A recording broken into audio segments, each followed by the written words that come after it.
ইসলামী জাওয়ানে হাদিসের আগে সহিহ হাদিস বলার কারণটা বলবেন কি? হাদিসের আগে সহিহ হাদিস কেন আমরা বলি? আসলে সহিহ হাদিস এই জন্য বলা হয়, এক সময়ে সাহাবায়ে কেরাম রাসূলুল্লাহ সাল্লাল্লাহু আলাইহি সাল্লামের কোনো হাদিস শুনলেই তারা এটাকে বিশ্বাস করতেন। ইবনে আব্বাস থেকে একটি হাদিস বর্ণিত হয়েছে সহিহ মুসলিম গ্রন্থের পটভূমিকায় আল মুকাদ্দিমায় ইমাম মুসলিম ইবনে আব্বাসের ওই হাদিসটি সংকলন করেছেন। কুন্না ইজা সামি'না আহাদান ইউহাদ্দিসু আন রাসূলিল্লাহি সাল্লাল্লাহু আলাইহি ওয়াসাল্লাম আসগাইনা ইলাইহি বিআযানিনা। এক যুগ ছিল, আমরা সাহাবীরা যখন শুনতাম কেউ বলছে আল্লাহ সাল্লাল্লাহু আলাইহি সাল্লাম ইরশাদ করেছেন, নবীজি বলেছেন, এটা শোনার সাথে সাথেই আমাদের কানগুলি সেদিকে আমরা ধাবিত করতাম, অর্থাৎ পরিপূর্ণ মনোযোগ দিয়ে আমরা বিশ্বাস করে সেটা শুনতাম যে নবীজি কি বলেছেন। ফাম্মা ইজা রাকিবতুম কুল্লা সাবিন ওয়া যালুল ফাহাইহাত, কিন্তু তোমরা যখন শুদ্ধ অশুদ্ধ সব কথাই নবীজির হাদিস নামে চালিয়ে দিচ্ছ, ফাহাইহাত, এখন আর আগের মতো আমরা কেউ হাদিস বললে সেদিকে আর কান দেই না, যতক্ষণ না এটা আমাদের কাছে প্রতিভাত হয় যে এই হাদিসটি বিশুদ্ধ, এটা সহিহ। ইসলামকে রাষ্ট্রশক্তি দিয়ে, তলোয়ার দিয়ে, দৈহিক শক্তি দিয়ে মোকাবেলা করতে না পেরে, দলিল প্রমাণ দিয়ে মোকাবেলা করতে না পেরে, কোনো দিক থেকে কুলিয়ে উঠতে না পেরে ইসলামের দুশমনরা গোপন পথ অবলম্বন করেছে। বিশেষ করে ইহুদি জাতি নবীজির নামে লক্ষ লক্ষ হাদিস মিথ্যা কথা বানিয়ে হাদিস বলে চালিয়ে দিয়েছে। এই জন্যই মুহাদ্দিসিন কেরাম হাদিস সংরক্ষণ করার মূলনীতি উসুলে হাদিস, হাদিসের উপরে অজস্র গ্রন্থ, বর্ণনাকারীদের পুঙ্খানুপুঙ্খ জীবন ইতিহাস, তাদের জন্ম মৃত্যু, তাদের আকীদা বিশ্বাস, চিন্তা চেতনা, তাদের শিক্ষক কে, ওস্তাদ কে, তাদের কর্মচরিত্র কি, তারা কেমন সত্যবাদী ছিলেন, কেমন স্মৃতিশক্তির অধিকারী ছিলেন ইত্যাকার বিষয়ে তারা, যদিও সেই যুগে আল্ট্রাসোনোগ্রাম ছিল না, এক্সরে ছিল না, বরং এক্সরে আল্ট্রাসোনোগ্রামের চেয়েও আজকে যে কম্পিউটার দিয়ে চক্ষু পরীক্ষা করা হয় বা ফিঙ্গারপ্রিন্ট পরীক্ষা করা হয়, এর চেয়েও আরও সূক্ষ্মভাবে রিজালুন খুলিকু লিল হাদিস, আল্লাহর এমন কিছু বান্দা যেন আল্লাহ ওদেরকে সৃষ্টি করেছেন হাদিস রক্ষার জন্যে। সেই ক্ষণজন্মা প্রত্যুৎপন্ন মতিত্ব বিস্ময়কর সব মেধার অধিকারী মানুষেরা হাদিস শাস্ত্রকে এত পুঙ্খানুপুঙ্খ রূপে যাচাই বাছাই করেছেন এবং সবগুলি মিথ্যা কথাকে, যেগুলিকে হাদিস নামে চালানো হয়েছিল, পৃথক করে মওদু বা বানোয়াট হাদিসের গ্রন্থের পর গ্রন্থ তারা রচনা করে ওগুলি গোমর ফাঁস করে দিয়েছেন, আউট করে দিয়েছেন। এবং যেটি আসলেই নবীজির হাদিস সেটিকে সহিহ হাদিস রূপে, আর যেটি বানোয়াট মিথ্যা সেটাকে মওদু হাদিস রূপে, এই দুইয়ের মাঝে আরও অনেক প্রকার করে তারা হাদিসগুলিকে মুসলিম উম্মাহর সামনে পরিচিত করেছেন। যেহেতু যদি হয় যে সবাই খাঁটি সরিষার তেল বিক্রি করে বাজারে, তখন আর কোম্পানি বিশেষকে আমার সরিষার তেল খাঁটি এটা বলার কোনো দরকার হয় না, কারণ তেল মানেই খাঁটি, সবাই বিক্রি করে। কিন্তু যদি এমন হয় যে ডজনে ডজনে লোক সরিষার তেলের মধ্যে মারাত্মক ভেজাল মিশিয়ে সেই জিনিসকে বাজারে এনে সরিষার তেল বলে বিক্রি করে, তখন অবশ্যই যারা খাঁটি কোম্পানি তারা দুই একটা শব্দ ইউজ করবেন যে আমার তেলে কোনো ভেজাল নেই, আমার তেলটা খাঁটি, সরকারি লাইসেন্স আছে, আপনারা প্রযুক্তি দিয়ে পরীক্ষা করে দেখতে পারেন, ইত্যাদি ইত্যাদি। সে এটাকে আস্থার পয়েন্টে আনার জন্য সে চেষ্টা করবে। এই জন্য মুহাদ্দিসিনে কেরাম হাদিসের ক্ষেত্রেও একই পথ অবলম্বন করেছেন। হাদিসের মধ্যে যেহেতু অসংখ্য হাদিসেই নয়, সেগুলো মানুষের বানোয়াট কথা নবীর নামে চালানো হয়েছে। যেমন আউয়ালু মা খালাকাল্লাহু নূরি, প্রথম আল্লাহ সৃষ্টি করেছেন আমার নূর। টোটাল মিথ্যা কথা, টোটাল মিথ্যাচার। নবীজির নামে অগ্নি পূজারীরা বানিয়েছে।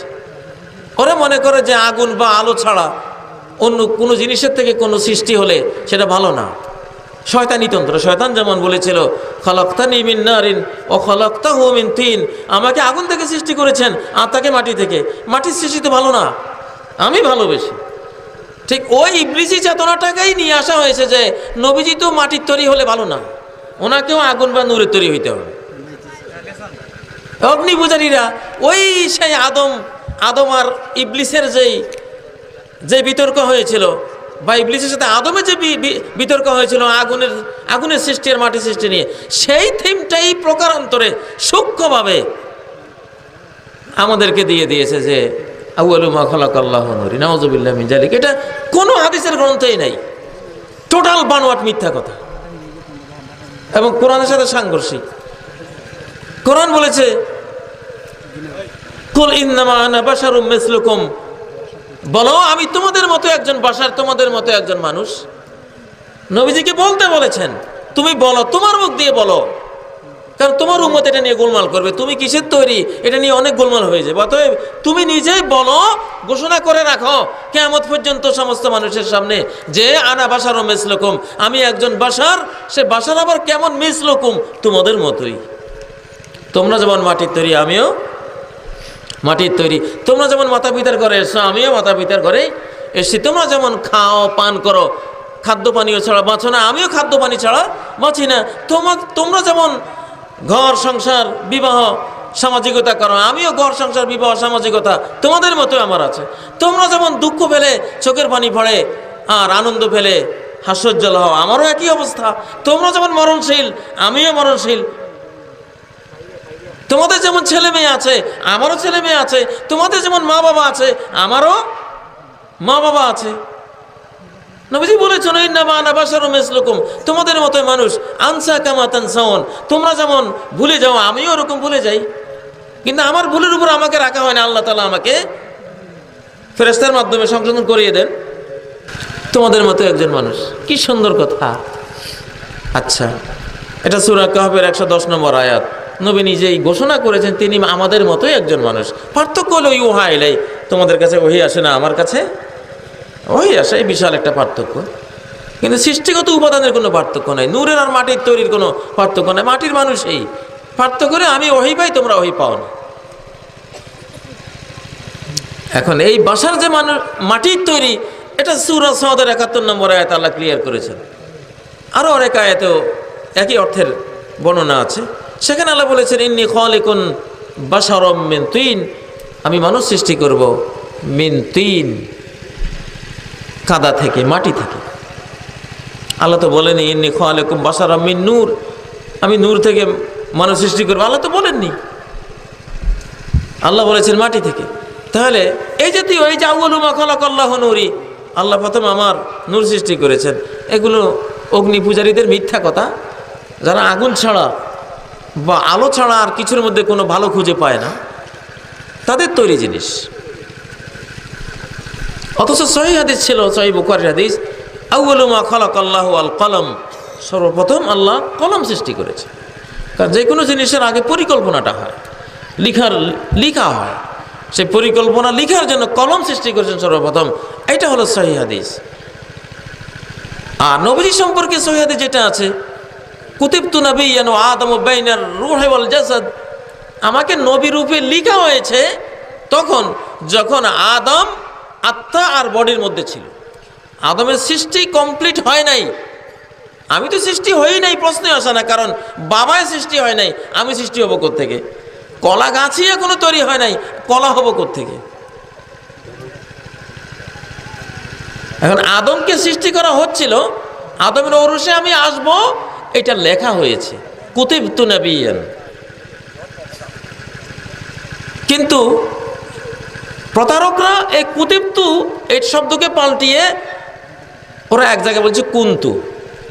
ইহুদিরা ওরা কুতিবতুকে কুন্তু বানিয়ে দিয়েছে, কুন্তু মানে আমি ছিলাম, অথচ সহি বানালো কুতিবতু, আমাকে ঘোষণা করা হয়েছে যে আমি একজন নবী আদম বংশে আসব। যেমন কিয়ামতের ঘোষণা আদম থেকে এই মুহাম্মদ সাল্লাল্লাহু আলাইহি ওয়াসাল্লাম পর্যন্ত সব নবীরাই দিয়েছেন কিয়ামত আসবে। কিয়ামতের ঘোষণা হয়েছে নাকি কিয়ামত হয়ে গেছে? ঘোষণা হয়েছে যে সামনে কিয়ামত হবে। তেমনি আদম তখনও কাদা মাটিতেই ওই অবস্থায় আছেন, তখন ঘোষণা হয়েছে যে তার বংশে আমি সৃষ্টি হব, আমার যুগে আমি সৃষ্টি হব। তার অর্থ হয় না যে আমি সৃষ্টি হয়ে গেছি। যাই হোক, এখানে অনেক ধরনের বানোয়াট মিথ্যা কথা আছে। তো এই জাতীয় বানোয়াট মিথ্যা কথাকে নবীর হাদিস নামে চালিয়ে দেওয়ার কারণেই মুহাদ্দিসিনে কেরাম বাধ্য হয়েছেন কিছু হাদিসকে সহি, যেগুলি জেনুইন হাদিস, এগুলিকে সহি বলেছেন, আর যেগুলি হাদিস কিনা সন্দেহ সেগুলিকে দঈফ বলেছেন, যেগুলি নির্ঘাত মিথ্যা কথা সেগুলিকে মাউদু বানোয়াট বলেছেন। পারিবারিক জীবন কি রকম হওয়া উচিত? বর্তমানে দেখা যায় পারিবারিক জীবনে শুধু বিশৃঙ্খলা। এটার কারণ কি?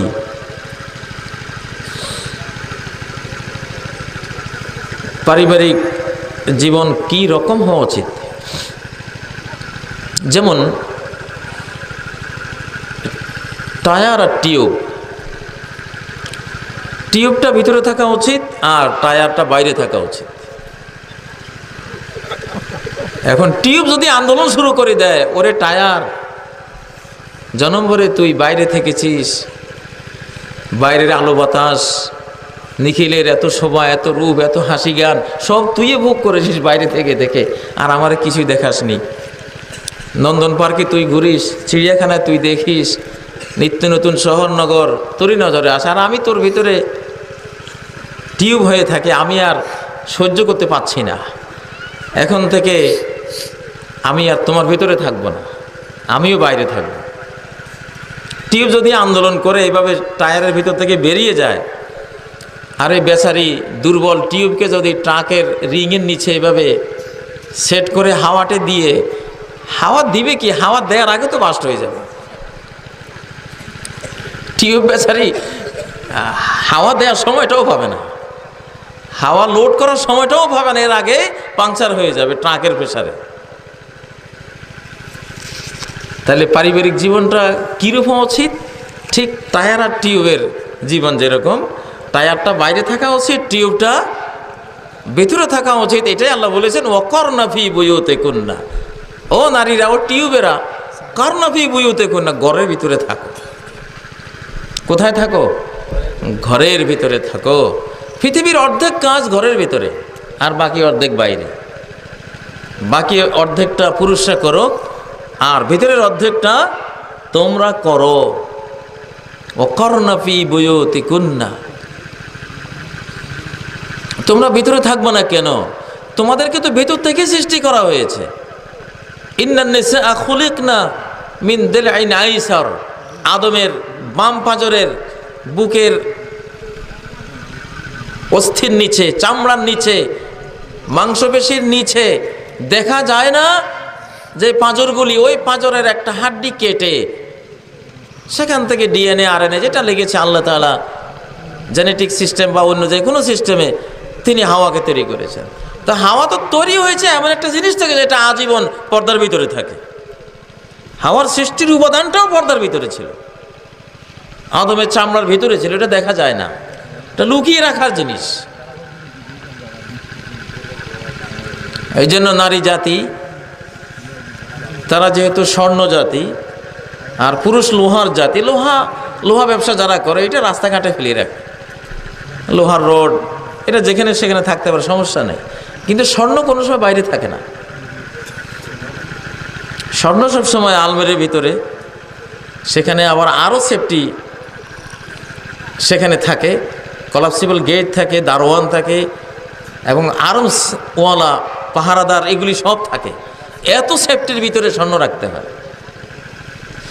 নারীদেরকে আল্লাহ তাআলা স্বর্ণের মর্যাদা দিয়েছেন, এই জন্য তাদেরকে বলেছেন ওয়াকরনা ফি বুয়ুতিকুন্না, পৃথিবীতে ঘর তোমাদের জন্য, বুয়ুতিকুন্না পৃথিবীর যত প্রাসাদ বিল্ডিং, ও নারীরা এগুলি তোমাদের জন্য তৈরি হয়েছে। পুরুষ মানুষ তো প্ল্যাটফর্মে গিয়ে দেখুন না, ওখানে ঢাকা রেল স্টেশনে কত পুরুষ পড়ে থাকে, যেখানে সেখানে থাকতে পারে। এটার জন্য ঘরের তেমন দরকার নাই, ঘরের দরকার তো তোমার জন্য। বুয়ুতিকুন্না, ও নারীরা তোমরা তোমাদের ঘরে থাকো। আমেরিকার মেয়েরা এখন এই জন্য চিৎকার দিচ্ছে যে বহুত হয়েছে, এখন আমরা আবার ঘর চাই, আমাদেরকে ঘরে ফেরত পাঠাও। এখন স্লোগান আরম্ভ হয়েছে, তোমরা ঘরে থাকো। ঘরে শিশুর জন্ম হয়, শিশু জন্ম রাস্তায় হয় না, কোনো বিদ্যালয়ে হয় না, বাজারে হয় না, খেতে হয় না, শিশুর জন্ম হয় ঘরে। আর তুমি তো জননী, তোমাকে সেজন্য ঘর প্রয়োজন। একটা মোবাইলে যেমন চার্জ শেষ হয়ে যায়, চার্জ দিতে হয়, তোমার শিশুকে তো চার্জ দিতে হবে। তুমি মায়ার চার্জ দিবা, মমতার চার্জ দিবা, মনুষ্যত্বের চার্জ দিবা।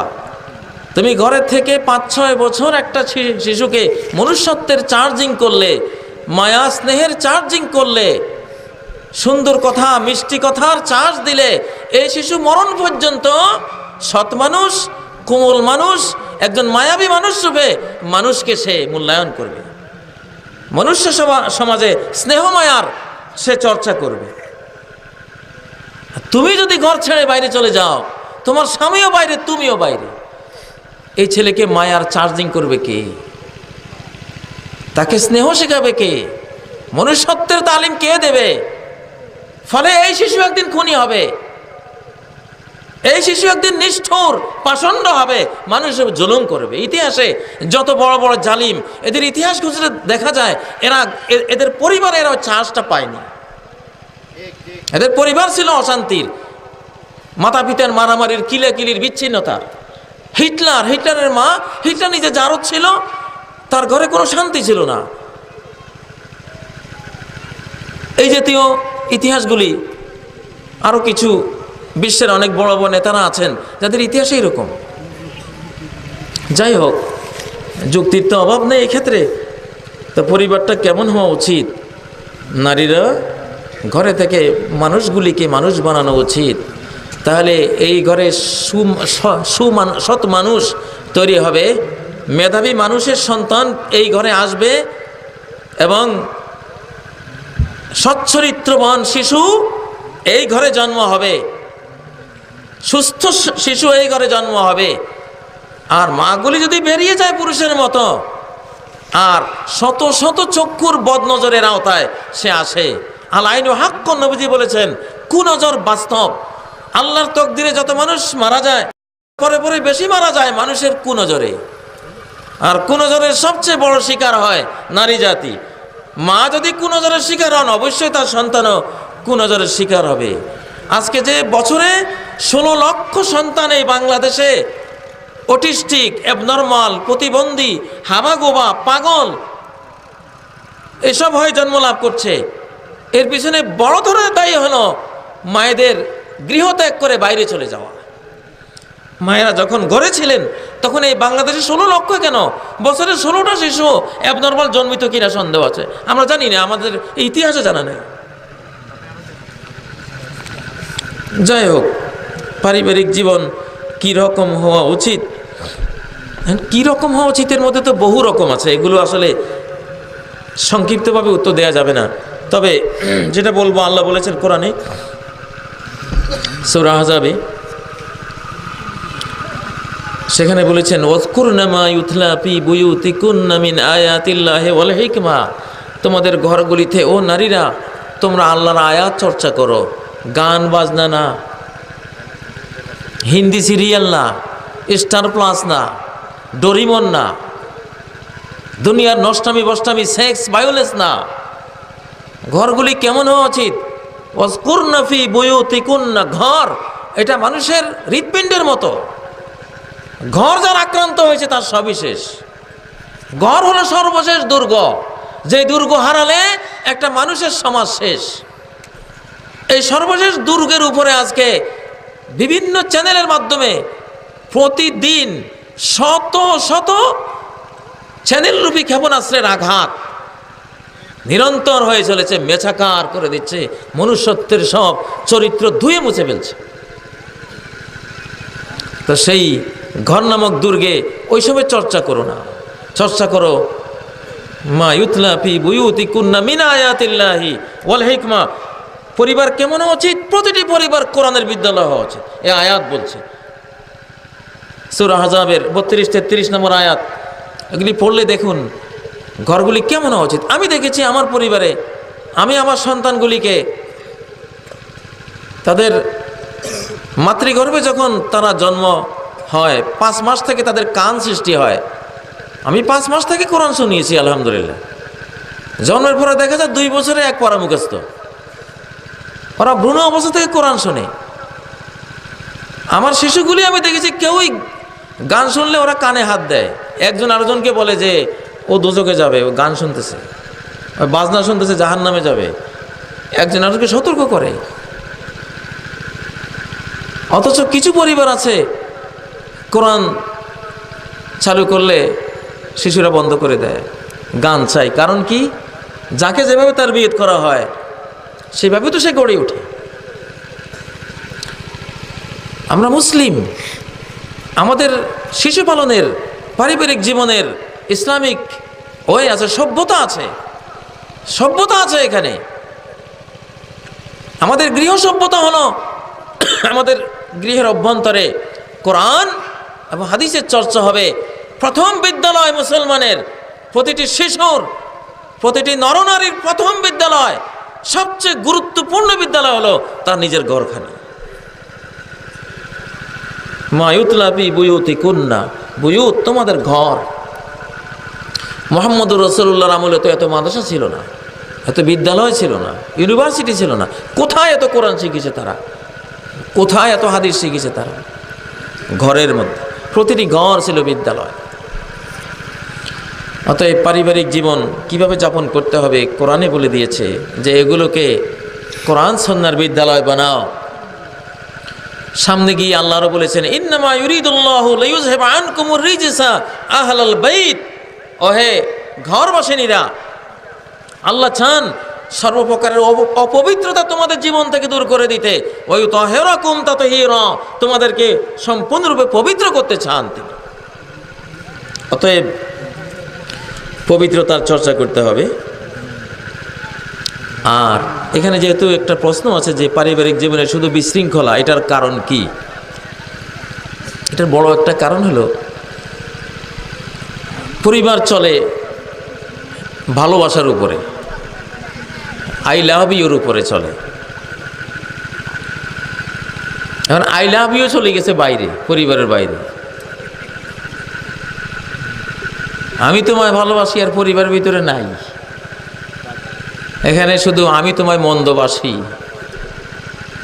হাসাহাসি সব পুরুষটাও করে আসলো বাইরের নারীদের সাথে, আর নারীটাও সব হাসাহাসি করে আসলো বাইরের পুরুষদের সাথে। না, হাসি তো একটা সীমিত জিনিস আমাদের। আল্লাহর হাসির কোনো শেষ নাই, ওনার আনন্দেরও কোনো শেষ নাই। আমাদের হাসি তো সামান্য। এই সামান্য হাসির পুঁজিটা যদি বাইরে খরচ করে আসি, তখন ঘরে এসে মুখ কালা করে বসে থাকে। রাত 10টায় একজন এসে এই কর্নারে ঘুমায়, আরেকজন ওই কর্নারে ঘুমায়। সকালে ইনি এখান দিয়ে দরজা খুলে বের হন, উনি ওখান দিয়ে বের হয়ে যান। এটার নাম স্বামী স্ত্রী।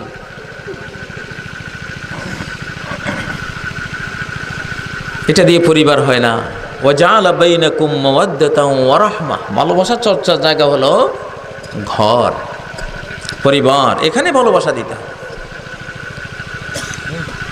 ইন্টারনেটে আমাদের মাহমুদুর হোসেন মাদানী সাহেব গতকাল সকালে একটি ঘটনা ফেসবুক থেকে বললেন যে একজন মহিলা ঘরে বসে আছেন, হঠাৎ তার দরজার সামনে 3 জন পুরুষ, শান্ত সৌম্য ভদ্র নম্র বয়স্ক দাড়িওয়ালা সাদা পোশাক, যেন ফেরেশতা এরকম এসে দাঁড়ালো। মহিলা বের হয়ে ওনাদেরকে দেখলেন, বলেন আসুন আপনারা ঘরে আসুন, মেহমানদারি করি, আপনারা তো খুব ভালো মানুষ বলে আমি দেখছি। 3 জন প্রশ্ন করলেন যে আপনার স্বামী কি ঘরে আছে? মহিলা বলেন না, স্বামী ঘরে নাই। তখন তারা বলেন না, আমরা স্বামীবিহীন কোনো স্ত্রীর ঘরে, মহিলার ঘরে আমরা ঢুকি না। এটা ইসলামী আইনের খেলাফ, আমাদের সভ্যতা, যেটা সংস্কৃতি। স্বামী নাই, পুরুষ নাই, সেই ঘরে অন্য পরপুরুষ ঢুকবে না। তারা অপেক্ষায় ছিল, বিকেলে স্বামী আসছে, স্ত্রী বলল এমন এমন 3 জন পুরুষ তারা এসেছেন, এই তাদের কথাবার্তা। স্বামী বলল ঠিক আছে, এখন তো আমি আসছি, নিয়ে আসো। মহিলা গেল, বলল যে এখন আসেন, আমার হাজব্যান্ড এখন এসছেন। ওনারা বললেন দেখুন আমরা কিন্তু 3 জন যাই না, আমরা 1 জন যাব। তো আমার নাম হলো সারোয়া, ওনার নাম হলো নাজা, ওনার নাম হলো মোহাব্বত। সারোয়া মানে সম্পদ, নাজা মানে সফলতা, মোহাব্বত মানে ভালোবাসা। সম্পদ, সফলতা আর ভালোবাসা, 3 জনের 3 নাম। তো 3 জনের যে কোনো 1 জনকে নিতে পারবেন, 3 জন আমরা যাই না। স্ত্রী ফিরে আসলো, স্বামীর সাথে পরামর্শ করলো যে 3 জনের কাকে নেওয়া, যার নাম সম্পদ তাকে, না যার নাম সফলতা তাকে, নাকি যার নাম মোহাব্বত ভালোবাসা তাকে নেব। স্বামী বলল সম্পদটাকে আনো। পুরুষে তো সাধারণত সম্পদমুখী হয় বেশি, সম্পদের মোহাব্বত থাকে, সংসার চালাতে সম্পদ লাগে, তার বোঝা তার কাঁধের উপরে এটা। উনি বললেন তাহলে সম্পদকে আনো, যার নাম সম্পদ তাকে ডেকে আনো। স্ত্রী বলল সফলতাকে আনলে ভালো হয় না, তাহলে সব সাইডে আমরা সফল হয়ে যাব। পুত্রবধূ শুনে বলল না, মোহাব্বত আলীকে আনেন, মোহাব্বতকে আনেন। সে অল্প বয়স্ক, সে ভালোবাসার আবেগ বেশি তার। তো শ্বশুর শাশুড়ি চিন্তা করলো আচ্ছা ও যে ছোট মানুষ, সে বলছে তারটাই থাকুক, তো মোহাব্বত আলীকে আনো। তো স্ত্রী গিয়ে বলছেন যে আপনাদের মধ্যে যার নাম মোহাব্বত, আমরা 3 জনে ঘরে সিদ্ধান্ত নিয়েছি মোহাব্বত আলীকেই নিব। তো মোহাব্বত আলী যখন রওনা হয়েছে, এখন দেখা গেল পিছন দিয়ে সারওয়াত আর যে নাজা, ওই 2 জনও রওনা হয়েছে। স্ত্রী প্রশ্ন করলেন কেন আপনারা না বললেন 3 জন একসাথে যান না, যে কোনো 1 জন যান? হ্যাঁ কথা ঠিকই, যদি আপনি সারওয়াতকে নিতেন মানে সম্পদ নিতেন তাহলে একাই যেতাম, যদি সফলতা নিতেন আমরা সেই সফলতা যার নাম সেই যেত, কিন্তু আপনি নিয়েছেন মোহাব্বত, ভালোবাসা। এটা এমন এক জিনিস, এটা যেখানে যায় আমরা 3 জন সেখানে যাই।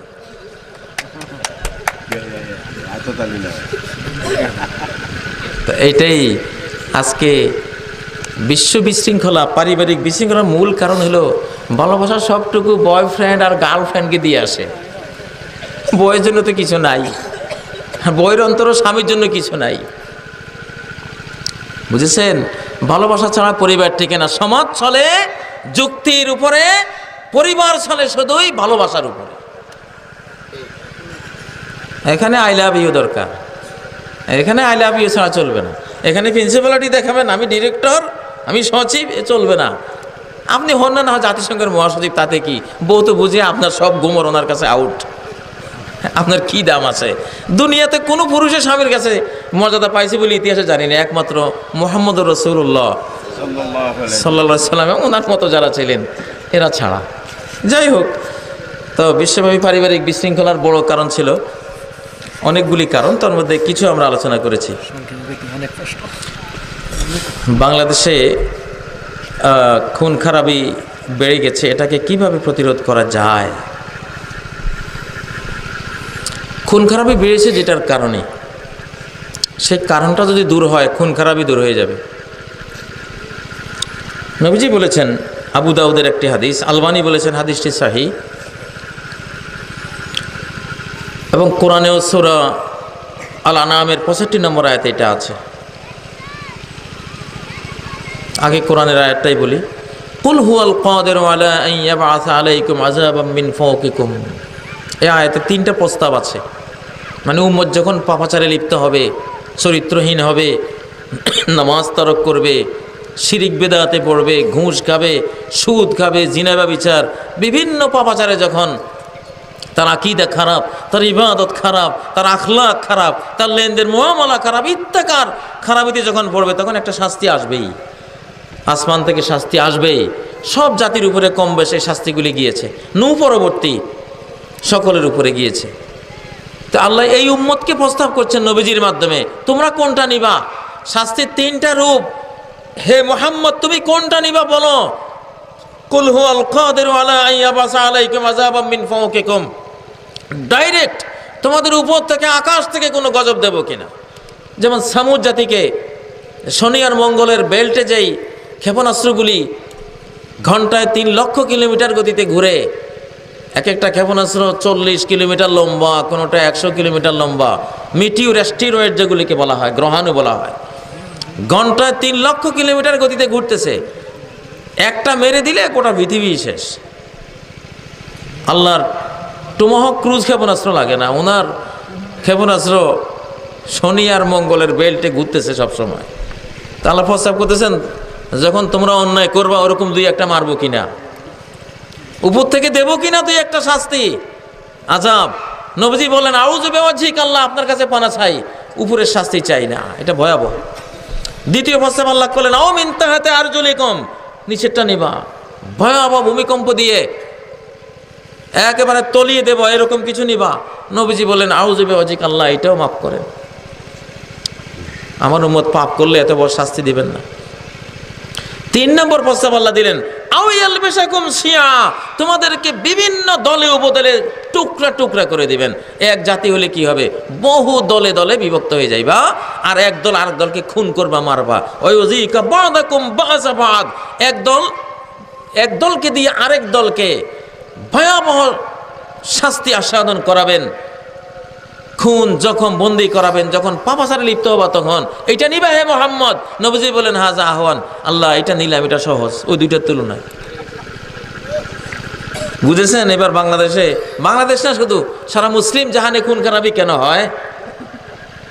এটা তো নবীজি চেয়ে নেওয়া। নবীজি আকাশের ক্ষেপণাস্ত্র নেন নাই, নিচের ভূমিকম্প নেন না, কারণ তাহলে মেসাকার হয়ে যাবে সব, মারামারি করলেও তো কিছু থাকবে।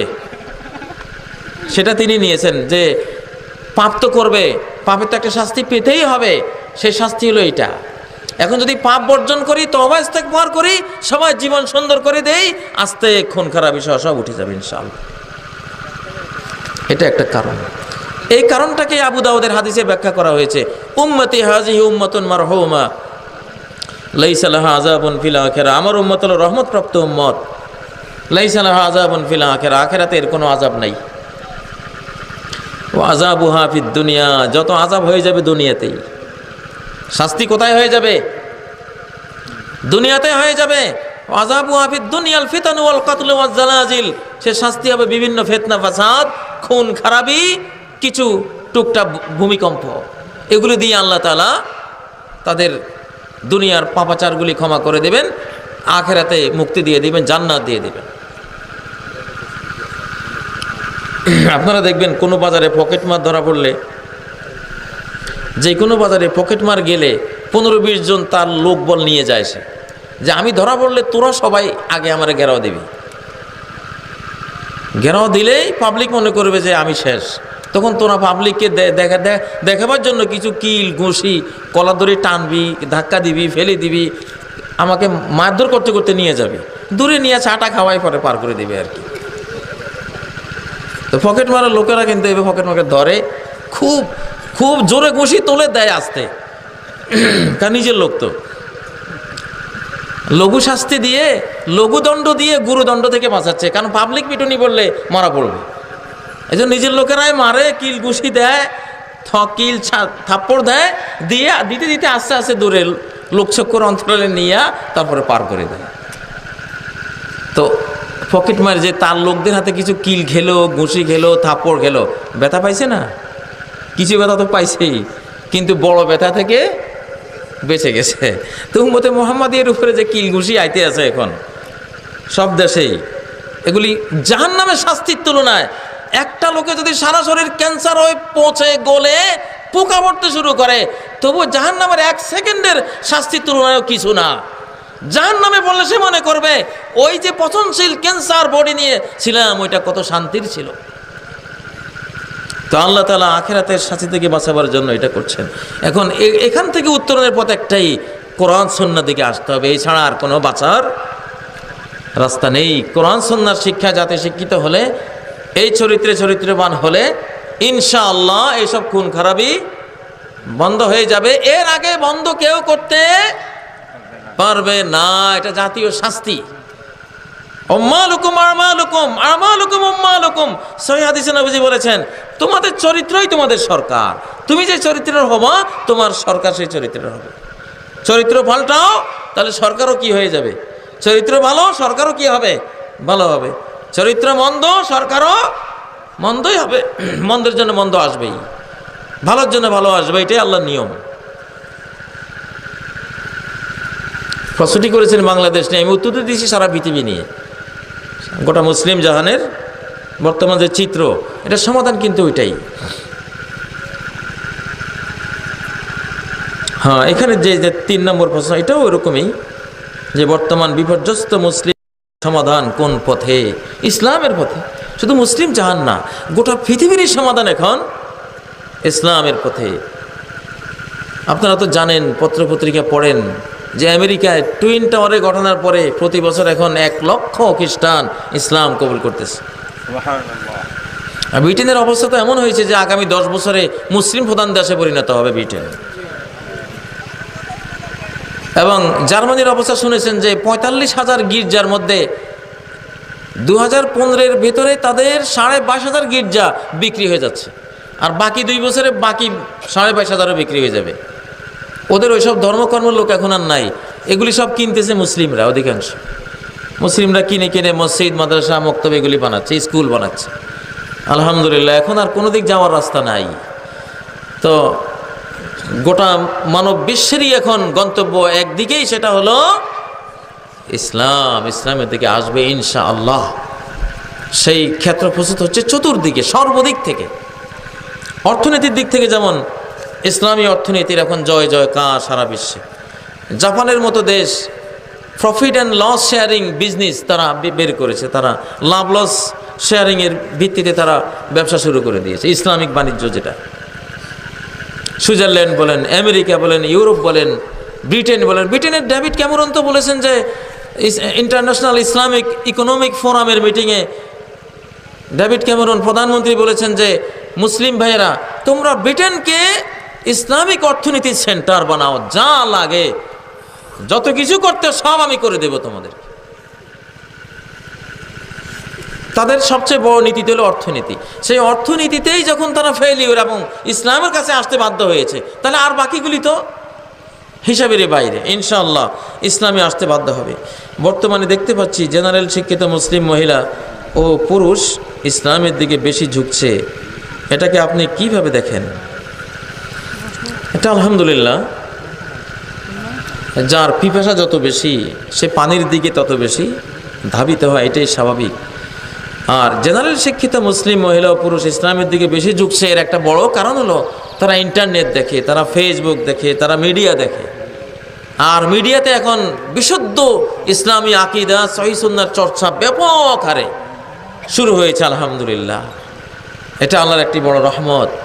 নবীজি বলেছেন, লা ইয়াবকা আলা ওয়াজহিল আরদি বাইতু মাদারিন ওয়ালা ওয়াবারিন ইল্লা আদখালাহুল্লাহু কালিমাতাল ইসলাম বিইজ্জি আজিজিন ওয়া যুল্লি জালিল। পৃথিবীতে এমন কোনো পাকা ঘর, কাঁচা ঘর বাকি থাকবে না যেখানে ইসলামের বাণী, ইসলামের জ্ঞান, ইসলামের নলেজ, ইসলামের কালেমা ঢুকে পড়বে না। পৃথিবীর সমস্ত ঘরে ঘরে ইসলামের বাণী আল্লাহ ঢুকাবেন। সুবহানাল্লাহ। ওই যে প্রযুক্তির মাধ্যমে ইসলামের বাণী ঢুকে পড়ছে সব ঘরে ঘরে। আর জেনারেল ভাই বোনেরা সেগুলি পড়ছেন বেশি আকারে, কারণ যারা আলিম ওলামা তারা টিভি কম দেখে, তারা ইন্টারনেট কম ঘাটে। আমাদের তো এক শ্রেণীর আলিম ওলামা আছেন এখনো টিভি হারামই বলছেন ওনারা, কিন্তু উনি যে মোবাইলটা ইউজ করেন যেটা টিভির বাবা, উনি ওটার খবর রাখেন না। ওনার নিজের পকেটে টিভির থেকে শতগুণ বেশি পাওয়ারফুল মোবাইল, যার মধ্যে টিভি তো দেখা যায়, আরো ইন্টারনেট, আরো ফেসবুক, দুনিয়া যত গান বাজনা, ফটো তোলা যা আছে, টিভি সেট দিয়ে তোর ফটো তোলা যায় না। ওনার যে মোবাইলটা, এটা ক্যামেরাও বটে, ওইটা পকেটে রেখে উনি বলছেন টিভি দেখা হারাম। আসলে যুগ সচেতন না হলে সেই যুগে কাজ করে কেউ উন্নতি করতে পারে না। আমাদের ওলামাদেরকে অনেক দূর আরও এগিয়ে আসতে হবে। যাই হোক, জেনারেল শিক্ষিত ভাই বোনেরা যেহেতু তারা অধিকতর প্রযুক্তি সচেতন, ডিজিটাল বাংলাদেশের কথা যে আমরা শুনছি, এটা ডিজিটাল সিস্টেমের একটা ফল। এখন ইন্টারনেট যে যত বেশি ঘাটবেন ভালো জিনিসের জন্য, তিনি তত বেশি বিশুদ্ধ ইসলামটা পেয়ে যাবেন ইনশাআল্লাহ। কোনো চলার পর যদি কোরআন হাদিস দ্বারা সমর্থিত প্রমাণিত হয়, তাহলে তা মানা যাবে? কেন যাবে না? অবশ্যই মানা যাবে। কোরআন ও হাদিসের মাধ্যমেই তো আমাদেরকে চলতে হবে। সূরা ফাতিহায় প্রতিদিন প্রতি রাকাতে যে দোয়াটা করি, ইহদিনাস সিরাতাল মুস্তাকিম, আমাদেরকে সিরাতে মুস্তাকিমের পথ দেখান। সেই সিরাতে মুস্তাকিমটা কি? সূরা বাকারার 2 নম্বর আয়াতে বলে দিয়েছেন, যালিকাল কিতাব। ওই যে সিরাতে মুস্তাকিম চাও, সেই সিরাতে মুস্তাকিম তো এই কিতাবটা, যালিকাল কিতাব, যালিকাস সিরাতাল মুস্তাকিম হাযাল কিতাব। তোমার চাওয়া ওই সিরাতে মুস্তাকিম, সরল পথটি হলো এই কোরআনে কারীম।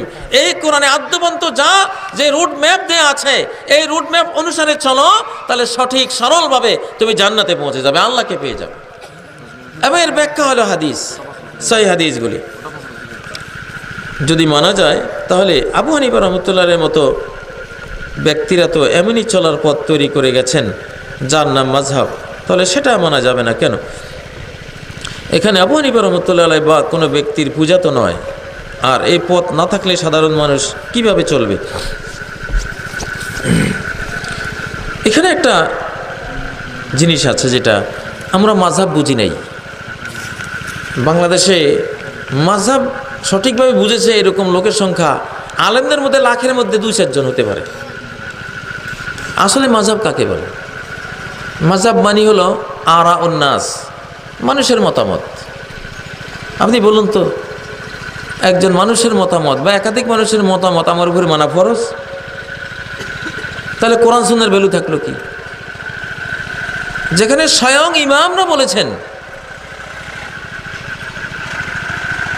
যে ইজা সহহাল হাদিস ফাহুয়া মাযহাবি, যেই কোনো ক্ষেত্রে যেই কোনো হাদিস, যেই কোনো ইমাম, যেই কোনো বর্ণনাকারী যেখানেই পাও হাদিস সাথে সহিহ হয়, বাস নির্দ্বিধায় এটা আমার মাযহাব, এটা আমার মত। ইমাম আবু হানিফা রাহমাতুল্লাহ আলাইহিকে ধরবেন কি দিয়া? বুখারী হানাফি মাযহাবের সবচেয়ে বড় কিতাব। হানাফি মাযহাবের সবচেয়ে বড় কিতাব হলো বুখারী শরীফ, কারণ সব হাদিস সহিহ। আর ইমাম সাহেব বলেছেন আমার মাযহাব হইতে হলে হাদিসটা কি হইতে হবে? সহিহ হইতে হবে। তাহলে ইমাম সাহেবের এই কথা দৃষ্টে হানাফি মাযহাবের সবচেয়ে বড় কিতাবের নাম কি? বুখারী শরীফ, হাদিসের মধ্যে। তো এটাই সবচেয়ে আসাহ, তারপরে মুসলিম। তাহলে পৃথিবীর বুকে যত সহিহ হাদিস পাবেন হানাফি মাযহাবের ভাই বোনেরা নির্দ্বিধায় সব আমল করতে পারবেন। ইমাম সাহেব সেটাই তো বলে গেলেন, সেটাই তো বলে গেলেন। সব ইমামের বক্তব্য তো এটাই। উপমহাদেশের বিশ্ববিখ্যাত মুফতি কিফায়াতুল্লাহ রাহমাতুল্লাহ আলাইহির যে বইটি তালিমুল ইসলাম, সমস্ত আলিয়া কওমি মাদ্রাসায় একসময় পাঠ্য ছিল, এখনও অনেক মাদ্রাসা পাঠ্য আছে। সেখানে প্রথম পৃষ্ঠাতে আছে সুয়াল তেরা মাযহাব ক্যা হ্যায়, প্রশ্ন তোমার মাযহাব কি? জবাব মেরা মাযহাব ইসলাম হ্যায়, আমার মাযহাব হলো ইসলাম। ইসলাম মানে কোরআন সুন্নাহ ফলো করা। আমার মাযহাব কি? ইসলাম মানে কোরআন সুন্নাহ ফলো করা, এটাই তো মাযহাব। ইমাম আবু হানিফা রাহমাতুল্লাহ আলাইহি কি বলেছেন? হারামুন আলা মান লাম ইয়ারিফ দালিলি আন ইফতিয়া বিকালামি, যে ব্যক্তি আমার দলিল জানে নাই কোরআন সুন্নাহর, কোন আয়াত কোন হাদিস থেকে বলছি, আমার এই দলিল না জানার আগে আমার কথা দিয়ে ফতোয়া দেওয়া তার জন্য হারাম, জায়েজই নেই। আর তিনি বলেছেন যদি আমার বর্ণনা করা কোনো মাসআলা নবীজির কোনো সহিহ হাদিসের খেলাফ পাও, ফাদরিবু বিকাউলি উরদুল হায়েত, আমার কথাকে প্রাচীরে ছুঁড়ে মারবা, নবীজির কথার উপরে আমল করবা। তাহলে যারা নবীজির উপরে কথার উপরে আমল করে তারা তো হানাফি মাযহাবের পুরোটাই মানলো, তারা ইমাম সাহেবের পুরো কথাটাই তো মানা হলো। অতএব হানাফি মাযহাবের কোনো লোকের জন্যই কোনো সহিহ হাদিস অমান্য করতে হবে, বা সেটা একজনে আমল করলে আমি বলবো আমি হানাফি মাযহাবের লোক, আমি এটা করব না, না, এটা আপনি বলবেন না। কারণ হানাফি মাযহাবের সব সহিহ হাদিস গ্রহণ করা হয়েছে, যত সহিহ হাদিস আছে হানাফি মাযহাবের ইমামরা সব আমল করবে। ইমাম আবু ইউসুফ রাহমাতুল্লাহ আলাইহি 300 মাসালার মধ্যে ইমাম সাহেবের কওল নেন নাই, সহিহ হাদিসের ভিত্তিতে উনি আমল করেছেন। ওনার কি হানাফি মাযহাব বাতিল হয়ে গেছে? বাতিল হয় নাই। সেজন্য আসলে মাযহাব হলো কোরআন সুন্নাহ ফলো করা। 4 ইমাম সহ সব ইমামরা চেষ্টা করে গেছেন কোরআন সুন্নাহ ফলো করতে হবে, কিন্তু যেহেতু ওনাদের অনেকেরই আমলে হাদিস সংকলন হয়ে সারেনি, সবগুলি হাদিস একত্রিত এক জায়গায় আসেনি, এই জন্য কিছু ক্ষেত্রে হাদিস না পাওয়ার কারণে ইজতিহাদ করা হয়েছে। আর ইজতিহাদ ওই মাসালায় জায়েজ নাই যে মাসালায় কোনো হাদিস সহি আছে। এই জন্য বলা হয়েছে যে যা সাহাল হাদিসু ফাহুয়া মাযহাবি, আমি তো ইজতিহাদ করে গেলাম, হয়তো আমরা হাদিসটি পাইনি, হাদিস যখন পেয়ে যাবা সেটাই মাযহাব। আমার ইজতিহাদি মাসালাটা, আমার গবেষণার মাসালাটা তখন মাসালা হবে না, হাদিসে যেটা আছে ওইটাই হবে মাসালা, ওইটা তোমরা ফলো করবা।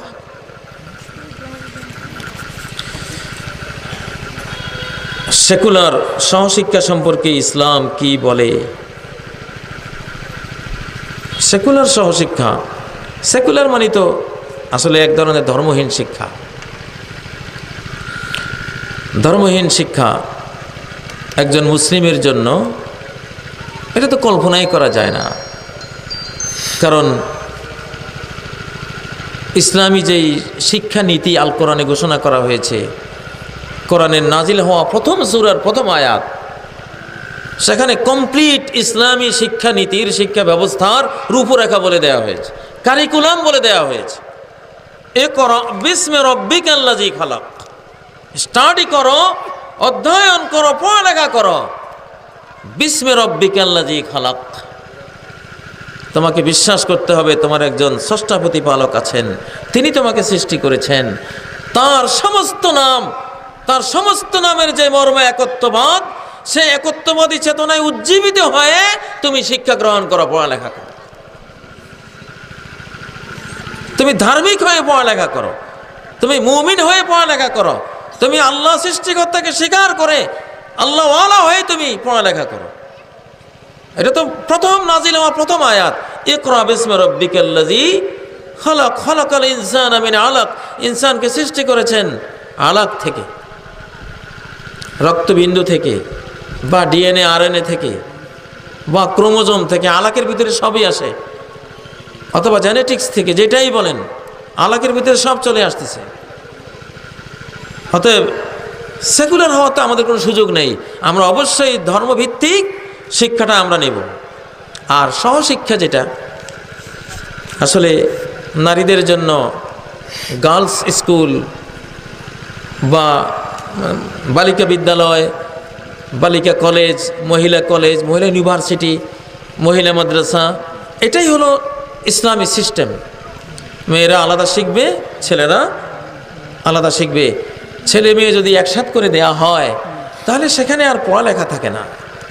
আজকে সারা পৃথিবীতে যেই অনৈতিকতার বীজ বাষ্প ছড়িয়ে পড়েছে, যে পর্নোগ্রাফি ছড়িয়ে পড়েছে, আজকে নারীরা যেই তারা মূল্যহীন পণ্যে পরিণত হয়েছে, নারীদেরকে নিয়ে আজকে শুধু ব্যবসায়ী করা হচ্ছে, তো এগুলির মূল অধপতনটা শুরু হয়েছে সহশিক্ষা থেকে। আগে নারীরা শিখতো ঘরের মধ্যে, আলাদা বিদ্যালয়ের মধ্যে, সে জিনিস নষ্ট করে দেওয়া হয়েছে নারী আর পুরুষ একসাথ করে, যাতে নৈতিকতা ধ্বংস হয়ে যায়। প্রিয় ভাইরা, এই জন্য সহশিক্ষার কোনো সুযোগ ইসলামে নাই।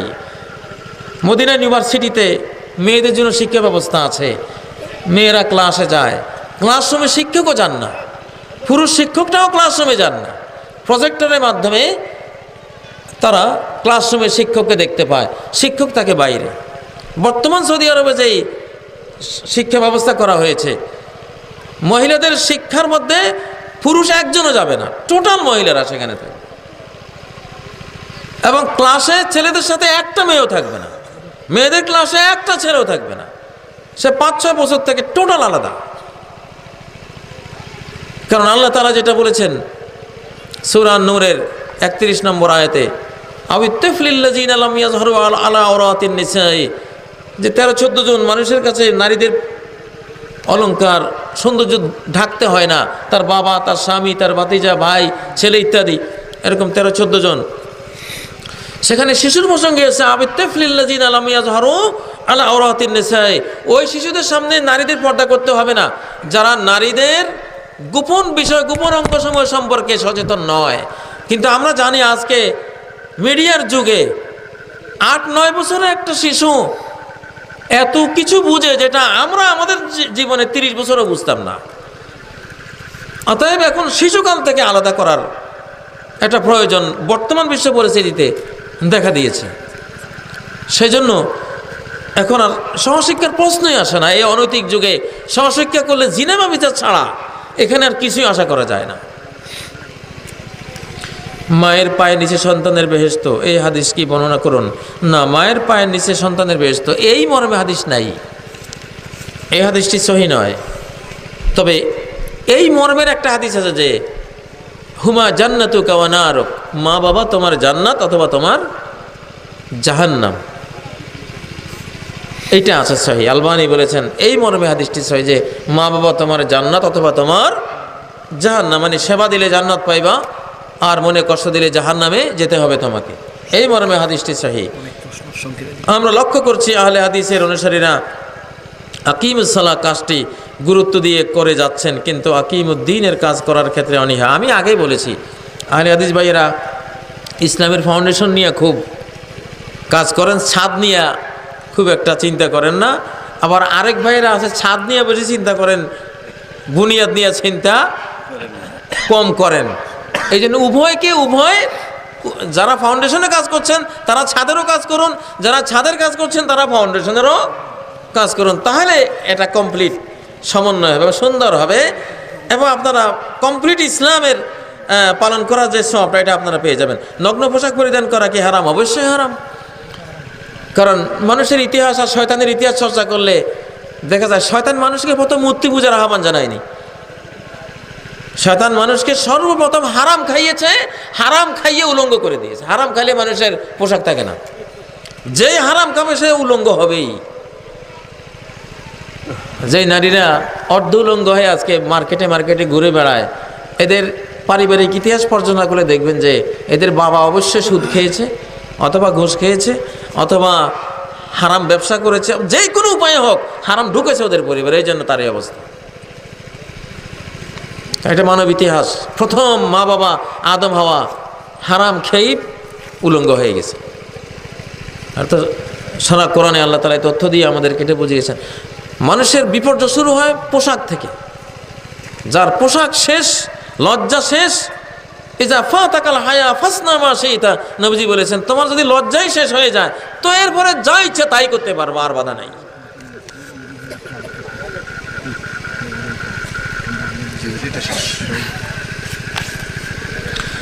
নামাজে হাত বাঁধা এবং হাত উঠিয়ে তাকবীর বলা সম্পর্কে বিস্তারিত জানতে চাই। হাত বাঁধা এবং হাত উঠিয়ে তাকবীর বলা, এগুলি কিছু জিনিস আছে। হাত বাঁধার ক্ষেত্রে তিনটি হাদিস দেখি। একটি হলো নাভির নিচে, একটি নাভির উপরে, একটা বুকের উপরে। নাভির নিচের হাদিসটি ইমাম বাইহাকি বর্ণনা করেছেন, উনি দঈফ বলেছেন, দুর্বল। হযরত আলী থেকে, আলীর ছাত্ররা বর্ণনা করেছেন, আলী রাদিয়াল্লাহু তাআলা আনহুর ছাত্ররা, যে আলী রাদিয়াল্লাহু তাআলা আনহু নাভির নিচে হাত বাঁধতেন। এটি নবীজির সাথে সম্পৃক্ত নয়, হাদিসটি হযরত আলীর সাথে। তাই বাইহাকি বলেছেন হাদিসটি দুর্বল। তার থেকে সবল হলো নাভির উপরে হাত বেঁধেছেন, এটা হযরত আলী থেকে এই আমলটা হাসান পর্যায়ের সহি। আর বুকে হাত বেঁধেছেন, এটা ইমাম বুখারী শরীফে কানু ইউমারুন আন ইয়াদা আর রাজুল ইয়াদাহুল ইয়ুমনা আলা ইয়াদিহিল ইউসরা, যে সাহাবীদেরকে নির্দেশ করা হতো ডান হাত যাতে বাম হাতের উপরে রাখে। তো ডান হাতকে বাম হাতের উপর রাখতে গেলে সাধারণত বুকের দিকে চলে আসে। এটা ইবনে খুজাইমা এটাকে সহি বলেছেন। আলবানীও তার রাসূলুল্লাহ সাল্লাল্লাহু আলাইহি ওয়াসাল্লামের নামাজ বইতে এটা যদি আপনি দুই কবজির উপরে হাত রাখেন, কবজির উপরে কবজি রাখেন, তাহলে এইভাবে আঙ্গুল দিয়ে আঁকড়ে ধরতে নাই, ওয়াদা, এখানে হাদিসি শব্দটা ওয়াদা, এটা এমনি রাখেন। আর যদি এখানে ধরেন, এখানে এইভাবে ধরবেন, এই দুটো পদ্ধতিকে সহি বলা হয়েছে। হানাফি মাযহাবের বা যে কোনো মাযহাবের বাইরে আমল করতে পারেন, যেহেতু এজা সাহাল হাদিস ফাহুয়া মাযহাবি, হাদিস সহি হলে এটাই ইমামের মাযহাব, এটাই হানাফি মাযহাব, এটাই শাফি মাযহাব, এটাই মালিকি, এটাই হাম্বলি, এটাই সব কিছু। সহি হাদিসের উপরে কারো কোনো কথা নাই, কথা বললে ইমানই থাকবে না, কথা বললে ইমানই থাকবে না। আর একটা জিনিস খেয়াল রাখতে হবে, এই উম্মতের অনুসরণীয় ব্যক্তি শুধুই একজন, আর কেউ না। কাজী ইব্রাহিম অনুসরণীয় হতে পারে না কোনো দিন, কোনো কামালউদ্দিন জাফরি অনুসরণীয় ব্যক্তি হতে পারে না, জাকির নায়েক অনুসরণীয় ব্যক্তি হতে পারে না। এই উম্মতের অনুসরণীয় শুধুই একজন হবেন, তিনি মুহাম্মদুর রাসূলুল্লাহ সাল্লাল্লাহু আলাইহি ওয়াসাল্লাম। এটাই কালেমার মধ্যে শেখানো হয়, আশহাদু আল্লা ইলাহা ইল্লাল্লাহ ওয়া আশহাদু আন্না মুহাম্মাদান আবদুহু ওয়া রাসূলুহু লা ইলাহা ইল্লাল্লাহ মুহাম্মাদুর রাসূলুল্লাহ। ইবাদত আল্লাহর, আর তরিকা মুহাম্মদুর রাসূলুল্লাহ সাল্লাল্লাহু আলাইহি সাল্লামের। আমরা ইসলাম নিব শুধু কোরআন আর শুধু হাদিস থেকে, কিতাব সুন্নাহ থেকে ইসলাম নেব, আর কোথাও থেকে না। ব্যক্তি থেকে ইসলাম নিলেই মুসলমান দলে দলে টুকরা টুকরা হয়ে যাবে। যত বুজুর্গ তত ইসলাম, যত মৌলবী তত ইসলাম, যত দরবার শরীফ তত ইসলাম, ঠিক নয় কি? যত গৌরব তত ইসলাম। এই জন্য ইসলাম এইসব থেকে নেওয়া যাবে না। ইসলাম শুধুই কিতাবুল্লাহ সুন্নাতে রাসূলুল্লাহ, শুধুই কোরআন থেকে, শুধুই হাদিস থেকে নিলে আর কোনো গন্ডগোল না ইনশাআল্লাহ। আলা ফাহমিস সাহাবা, কোরআন হাদিস থেকে নিতে হবে সাহাবীদের বুঝ অনুসারে।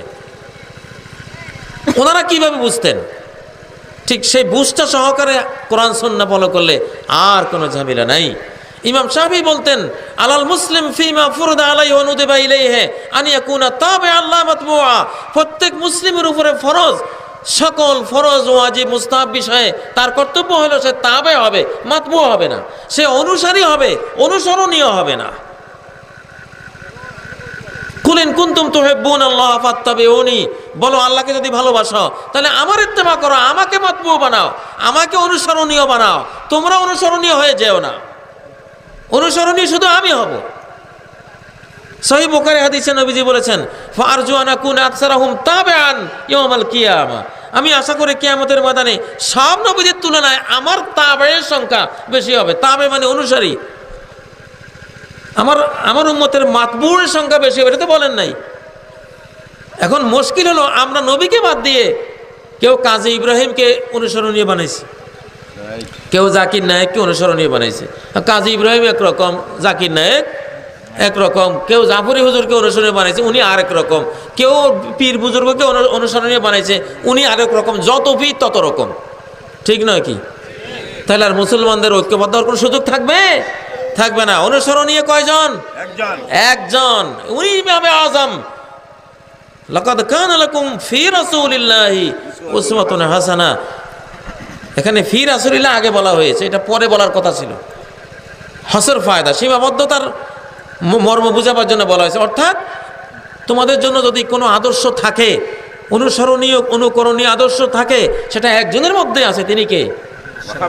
মুহাম্মদুর রাসূলুল্লাহ সাল্লাল্লাহু আলাইহি ওয়াসাল্লাম। আর কারোর মধ্যে নাই, আর কারোর মধ্যে অনুসরণ খুঁজতে পারবা না। ওনাকে বাদ দিয়ে সব তাবে, ওনাকে বাদ দিয়ে সব কি তাবে মানে? তাবে মানে কি? অনুসারী। আবু বকর সিদ্দিক অনুসারী, ওমর ফারুক অনুসারী, সাহাবায়ে কেরাম সবাই অনুসারী, তাবেঈনে কেরাম সবাই অনুসারী, আইম্মায়ে মুজতাহিদিন সবাই অনুসারী, মুফাসসিরিন মুহাদ্দিসিন ফুকাহা সবাই অনুসারী। এই যুগের সেই যুগের আমরা সবাই অনুসারী, আর তিনি একমাত্র অনুসরণীয়। সাল্লু কামা রাআইতুমুনি উসাল্লি, আমি কিভাবে সালাত পড়ি, আমাকে অনুসরণ করে সালাত পড়ো। খুযু আন্নী মানাসিকাকুম, ইবাদত বন্দেগী কোনটা আমি কিভাবে করেছি সেভাবে করো, আমার থেকে না, আর কারো থেকে না। সুবহানাল্লাহ। এই একটা মূলনীতি যদি আমরা ঠিক রাখি তাহলে উম্মত ঐক্যবদ্ধ হয়ে যাবে নিঃসন্দেহে।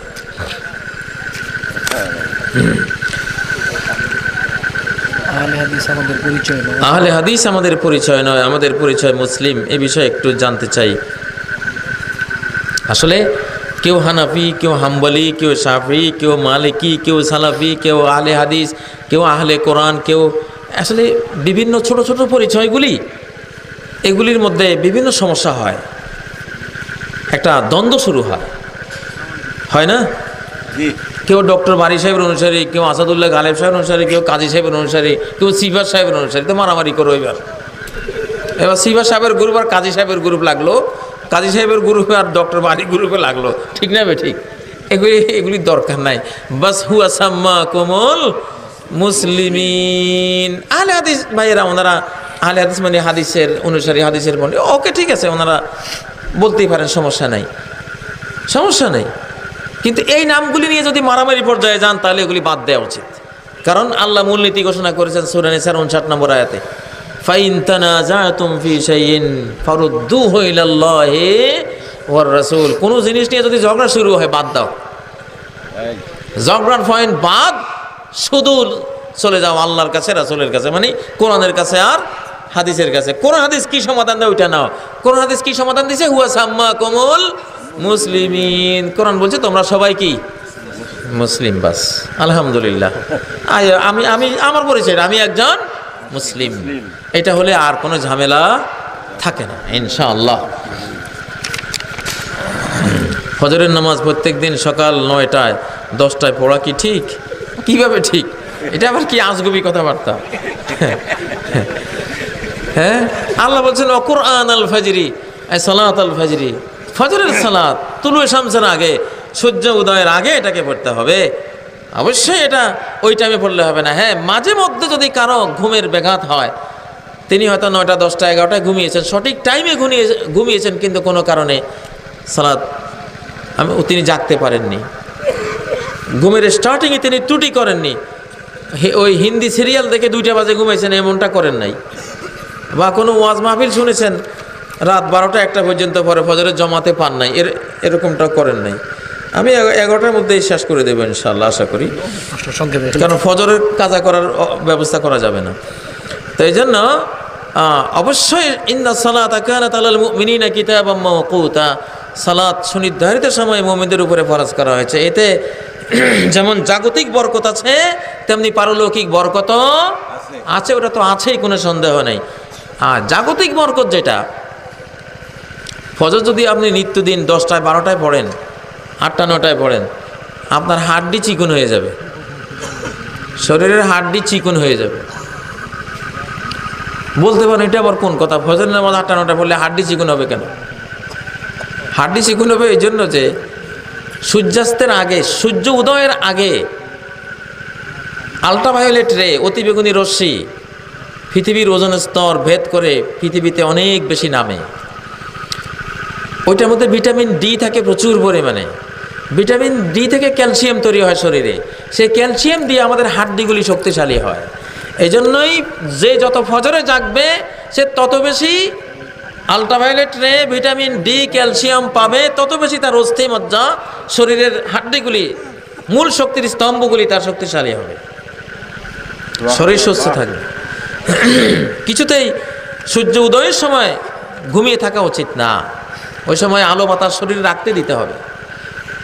উপমহাদেশের বিখ্যাত হেকিম এজমল খান বলতেন, সুবহে কি দাওয়া, সুবহে কি হাওয়া, লাখ রুপিয়া কি দাওয়া, ভোরের বাতাস লক্ষ টাকার ঔষধ মানুষের জন্য।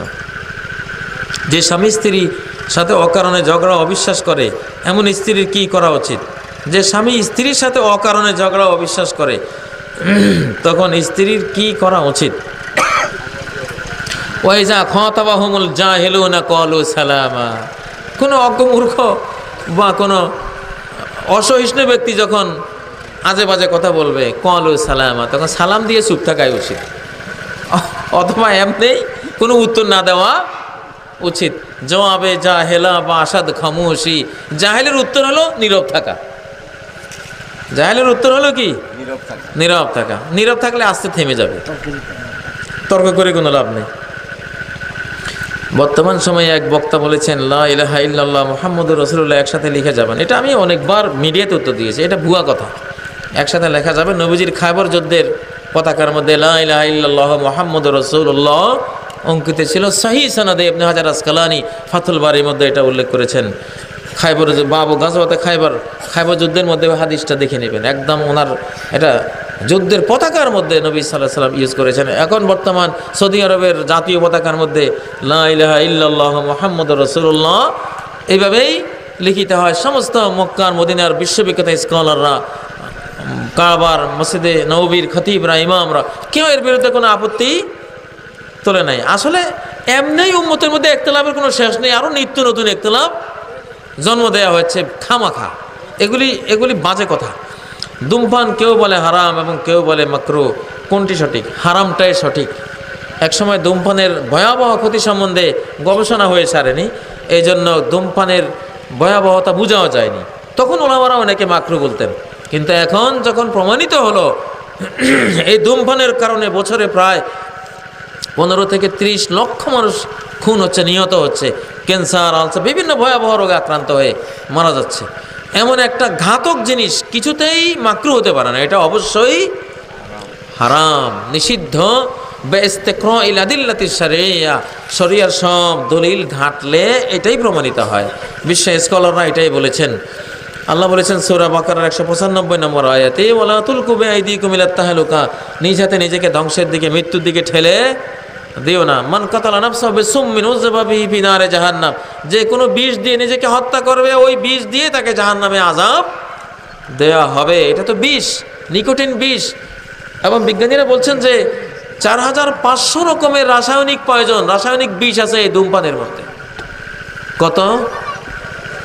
4500। যেখানে একটা বিষ থাকলে হারাম হয়, একটা বিষ থাকলে হারাম, সেখানে আছে কত? 4500। তাহলে 4500 বার হারাম। এটা কতবার? 4500 বার এটা হারাম হবে। এত বিষ ক্রিয়া নাউজুবিল্লাহ এটার মধ্যে। এটা আবার হালাল হয় কেমন? এটা মাকরুহ হওয়ার কোনো সুযোগ নেই।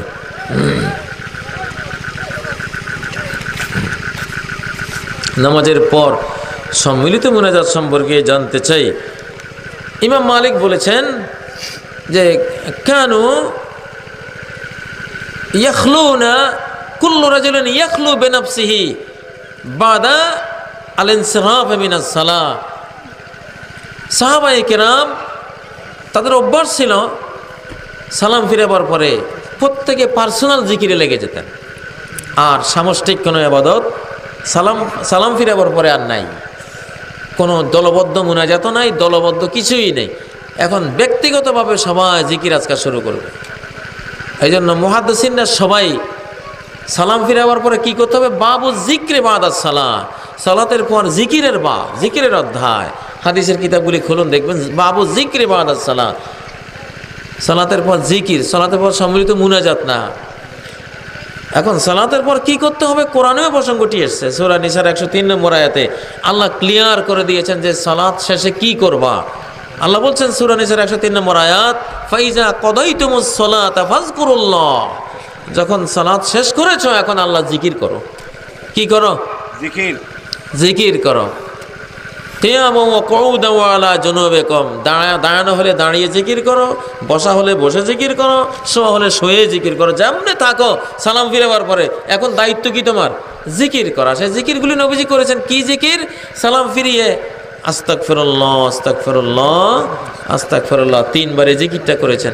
দ্বিতীয় জিকির করেছেন আল্লাহুম্মা আনতাস সালাম ওয়া মিনকাস সালাম তাবারাকতা ইয়া যাল জালালি ওয়াল ইকরাম। তৃতীয় জিকির করেছেন লা ইলাহা ইল্লাল্লাহু ওয়াহদাহু লা শারীকা লাহু লাহুল মুলকু ওয়া লাহুল হামদু ওয়া আলা কুল্লি শাইইন কাদির। আল্লাহুম্মা লা মানি'a লিমা আ'তাইতা ওয়া লা মু'তিয়া লিমা মানা'তা ওয়া লা ইয়ানফা'ু যাল জাদ্দি মিনকাল জাদ। চতুর্থ জিকির করেছেন আল্লাহুম্মা আ'ইন্নি আলা যিকরিকা ওয়া শুকরিকা ওয়া হুসনি ইবাদাতিক। পঞ্চম জিকির করেছেন লা ইলাহা ইল্লাল্লাহ ওয়া লা না'বুদু ইল্লা ইয়াহু। এই যে লম্বা একটা জিকির, এটা করেছেন। তারপর ষষ্ঠ জিকির করেছেন সুবহানাল্লাহ 33 বার, আলহামদুলিল্লাহ 33 বার, আল্লাহু আকবার 34 বার। সপ্তম জিকির করেছেন আয়াতুল কুরসি। সপ্তম জিকির করেছেন 3 কুল, সূরা ইখলাস, সূরা ফালাক, সূরা নাস। অষ্টম জিকির করেছেন সুবহান রাব্বিকা রাব্বিল ইজ্জাতি আম্মা ইয়াসিফুন ওয়া সালামুন আলাল মুরসালিন ওয়ালহামদুলিল্লাহি রাব্বিল আলামিন। এগুলি এক একটা জিকির এত বড় ফজিলতপূর্ণ। আয়াতুল কুরসি সম্বন্ধে বলছেন যে মান করা আয়াতুল কুরসি দুবরা সালাওয়াতিল মাকতুবাত লাম ইয়ামনাহু মিন দুখুলিল জান্নাতি ইল্লা ইয়ামুত। 5 ওয়াক্ত ফরজের পরে পরে যে ব্যক্তি আয়াতুল কুরসি পড়বে তার জান্নাতে যাওয়ার বাকি হলো শুধু মৃত্যুটা। মৃত্যুর সাথে সাথে জান্নাতে চলে যাবে। তাবারানী riwayate এসেছে কানা বিজিম্মাতিল্লাহি হাত্তা সালাতিল উখরা। আয়াতুল কুরসি যে 5 ওয়াক্তের পরে পড়বে সে আগামী নামাজ আসা পর্যন্ত আল্লাহর হেফাজতে, আল্লাহর জিম্মাদারিতে থাকবে। সুবহানাল্লাহ। আবার 100 তাসবিহ যেটা সুবহানাল্লাহ আলহামদুলিল্লাহ আল্লাহু আকবার 33 33 34, এটার ব্যাপারে এসেছে গুফরাত লাহু যুনুবু ওয়া ইন কানা মিসলা জাবাদিল বাহর। সমুদ্রের ফেনা সমান হলেও তার সব গুনাহ আল্লাহ ক্ষমা করে দেবে। এই বিশাল বিশাল ফজিলতের জিকিরগুলি থেকে আমরা বঞ্চিত হয়েছি। কি দিয়া? ওই আল্লাহুম্মা আমিন বিরহমাতিকা ইয়া আরহামার রাহিম। যেখানে কোনো বেদাত আসবে সেখানে সুন্নত উঠে যাবে। সুন্নতের বরকত থেকে আমরা বঞ্চিত হয়ে গেছি এই বেদাতের কারণে। এটা কোনো স্থান নাই। দলিল দিছে ফরজ সালাতের পরে দোয়া কবুল হয়, আবার ইজা রাফা ইয়াদাহি আইয়ারুদ্দুহুম। হ্যাঁ, ফরজ সালাতের পরে দোয়া কবুল আছে। তাহলে এই দোয়াগুলি, এই পার্সোনাল দোয়াগুলি, পার্সোনাল জিকিরগুলি, এগুলো জিকির আছে, দোয়া আছে, তাসবিহ আছে, তাহমিদ আছে, তাহলিল আছে, সব কিছু আছে। এগুলি কবুল হয়। বেদাত কখনো কবুল হয় না। দোয়া সব জায়গায় আছে, হাত তোলা সব জায়গায় নেই। গাড়িতে উঠার সময় দোয়া আছে কিন্তু হাত তোলা নেই। দোয়া থাকলে কেবল হাত তোলার কোনো প্রয়োজন নেই। এখন গাড়িতে আপনি যদি গাড়িতে উঠার সময় যদি হাত তুলে দোয়া শুরু করে দেন, চাকার তলে পড়েই তো মারা যাওয়ার একটা আশঙ্কা। আবার গাড়িও ফেল করবেন, গাড়িও লাগাবে, এই লোকে মরে যা দিছে, কত করে শেষ করবো, গাড়ি ছাড়ো। ঠিক না বেঠিক? আবার টয়লেটে যাওয়ার সময় তো দোয়া আছে, সেখানেও যদি বতাটা থুইয়া আল্লাহুম্মা আমিন কই এভাবে দোয়া শুরু করে দেন, বিরহমাতিকা ইয়া আরহামার রাহিমিন, এইভাবে শুরু করেন, বিশ্বাস তো নাই কোন সময় ওইটা শুরু হয়ে যায় যেভাবে আরম্ভ হয়েছে। এরপরে টয়লেট থেকে আবার বাইরে হওয়ার সময় দোয়া আছে, ওখানে যদি আবার লোটা বদনা থুইয়া আবার এইভাবে হাত তোলেন, তাহলে এইভাবে মুখে মুছতে গেলে, বাম হাত মুছতে গেলে তো মুখেরও সমস্যা। সব জায়গায় হাত তোলার নাই, কিন্তু সব জায়গায় কি আছে? দোয়া আছে, জিকির আছে। আমাদের গ্রামে নামাজে জোরে আমিন বললে অন্যরকম মনে করেন, এই ক্ষেত্রে আমার করণীয় কি? আপনার করণীয় হলো সবর করা, ধৈর্য ধারণ করা, চুপ থাকা, আর কোনো করণীয় নাই। আর ঠিকঠাক মতো আমিন জোরে বলবেন, এটা চালাই যাবেন, কিন্তু কারোর কিচ্ছু বলবেন না, আপনার কাজ আপনি করবেন, ঠিক আছে? কারণ মানুষ এটাকে অস্বীকার করছে বা আপনাকে বাধা দিচ্ছে, আপনি জোরে আমিন জোরে বলবেন না, কারণ মানুষ মনে করতেছে এটা ইসলাম বিরোধী কাজ। সে সওয়াবের নিয়তে আপনাকে বাধা দিচ্ছে, আপনাকে এটা বুঝতে হবে। সে বুঝছে এই লোক কোত্থেকে আসে, এটা ইহুদি না খ্রিস্টান, এরা আমিন জোরে কয় কেন? এই লোক ইসলামের ক্ষতি করতে আসে, সে সওয়াবের নিয়তে আপনার বিরোধিতা করতেছে, আর আপনিও সওয়াবের নিয়তে এটা কইতে আছেন। দুইজন নিয়ত ভালো, কিন্তু একজনের তরিকা ঠিক, একজনের তরিকা ভুল। আপনার তরিকা ঠিক আছে, কারণ নবীজি প্রত্যেক নামাজেই আমিন জোরে বলতেন। এটা একদম সহি হাদিস, বুখারীতেও এসেছে, আলবানীর সিলসিলা আহাদিসের সহিহের মধ্যে সর্বশেষ যেটা সহি হাদিস, সহি গ্রন্থ, এটা তো এসেছে। কানা রাসূলুল্লাহ সাল্লাল্লাহু আলাইহি ওয়াসাল্লাম ইযা ক্বারা গায়রিল মাগদুবি আলাইহিম ওয়ালাদ-দাল্লিন ক্বালা আমিন ওয়া রাফা বিহা সাওতা। নবীজি যখন গায়রিল মাগদুবি আলাইহিম ওয়ালাদ-দাল্লিন বলতেন, ক্বালা আমিন, নবীজি ইমাম হয়ে আমিন জোরে বলতেন, রাফা বিহা সাওতা, আওয়াজ বুলন্দ করতেন, আওয়াজ জোরে সোরে করতেন। এবং ইহুদিরা এটা শুনলে হিংসা করতো, যে দেখো মুসলমানরা কিভাবে আমাদের বিরুদ্ধে আমিন কইতে আছে। এই আমিন জোরে বললে ইহুদির কলিজাত ঘা লাগে, কারণ আমিনের আগেই গায়রিল মাগদুবি আলাইহিম আর দলিন আছে। দলিন হলো খ্রিস্টান না, মাগদুবি আলাইহিম হলো ইহুদিরা। আল্লাহ ইহুদির পথে চালান না আমাদেরকে, খ্রিস্টানদের পথে চালান না আমাদেরকে, এ কথা কইয়াই আমিন। দেখো দেখো মুসলমান কি কইতে আছে, মানে আমাদের বিরুদ্ধে। ইহুদি খ্রিস্টানরা আমিন জোরে বললে যার অন্তরে ঘা লাগে সে ইহুদি আর খ্রিস্টান।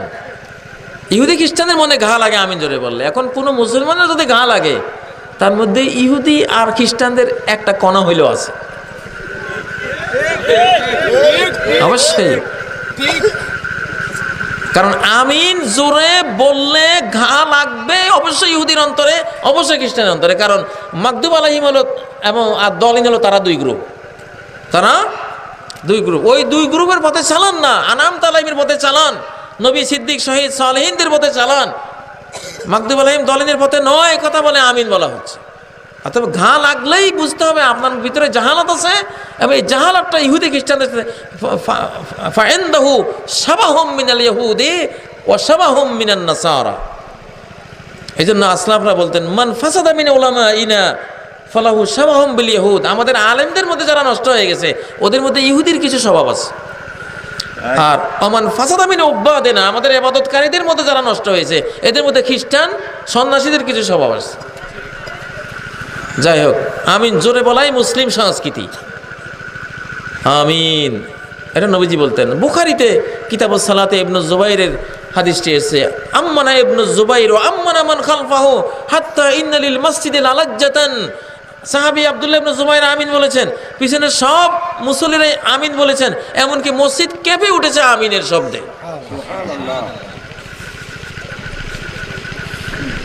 মুসলমানের আমিনকে ইহুদিরা ডরায়, আর কে ডরায়? খ্রিস্টানরা ডরায়, যে এই আমিন যদি কবুল হইয়া যায় তা আমাদের সর্বনাশ। ঠিক কি না? এটা তো ইহুদি খ্রিস্টানদেরকে প্রভাবিত করার একটা বিরাট আমাদের হাতিয়ার। অতএব আমিন জোরে এই কালচারটা চালু হোক। আপনি গালিগালাজ শুনেও আপনি পাগলের চিকিৎসা যে করতে যায়, তারা কিছু কিলঘুষি খাওয়াই লাগে, এটা সমস্যা নাই, আপনি সবর করবেন ইনশাআল্লাহ, এক সময় আপনি বিজয়ী হবেন। এটাই সহিহ হাদিস। হানাফি ওলামারাও বলেছেন, আল জাহরু বিত-তামিন আসাহহু সানাদান, যে আমিন জোরে বলাটার হাদিসগুলি হলো বেশি সহিহ, বেশি স্ট্রং হাদিস। এটা হানাফি ওলামারাও স্বীকার করেছে। আমি এক ব্যক্তিকে 5,000 টাকা দিলাম, সে এটা দিয়ে ব্যবসা করবে। আমি তাকে বললাম 1 বছর পর আমাকে 6,000 টাকা দিতে হবে। সে যে ব্যবসা করলো তার পণ্যে আমার কোনো স্পর্শ নাই। এখন আমার নিয়ে অতিরিক্ত 1,000 টাকা হালাল হবে কি? না, হালাল হবে না, এটা তো সুদই হলো। আপনি বলবেন 5,000 টাকা ব্যবসা করো, লাভ হলে তোমার 50 আমার 50, যেটাই হোক, বা তোমার 70 আমার 30, যেটাই হোক, একটা যদি লাভ হয়। আর যদি লস হয় তাহলে তোমার শ্রম গেল, আমার কিছু পুঁজি গেল, সমস্যা নেই। লাভ লস শেয়ারিং। একজনের পকেটের লাভটা আপনার জন্য হালাল হবে লসের ঝুঁকি নিলে। লসের ঝুঁকি যেখানে নাই ওটা সুদ, এখানে লসের কোনো ঝুঁকি নেই, এজন্য এখানে কি সুদ হয়ে গেছে।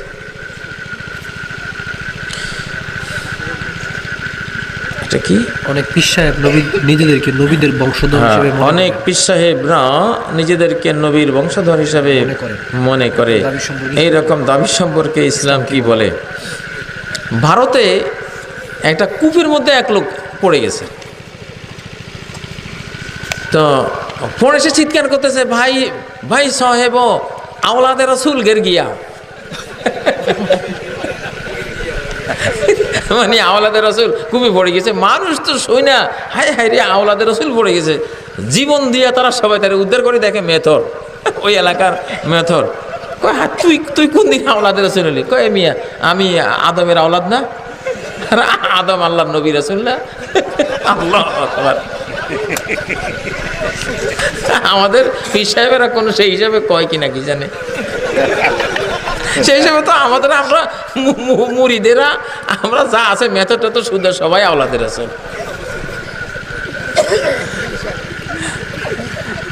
আল্লাহু আলাম।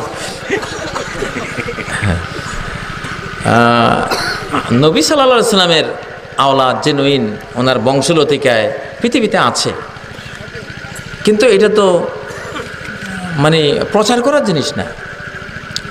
যাদেরকে আল্লাহ তাআলা ওই বংশে দিয়েছেন, ওই ব্লাডে যারা আছেন, তারা কোনোদিন প্রচারধর্মী হয় না।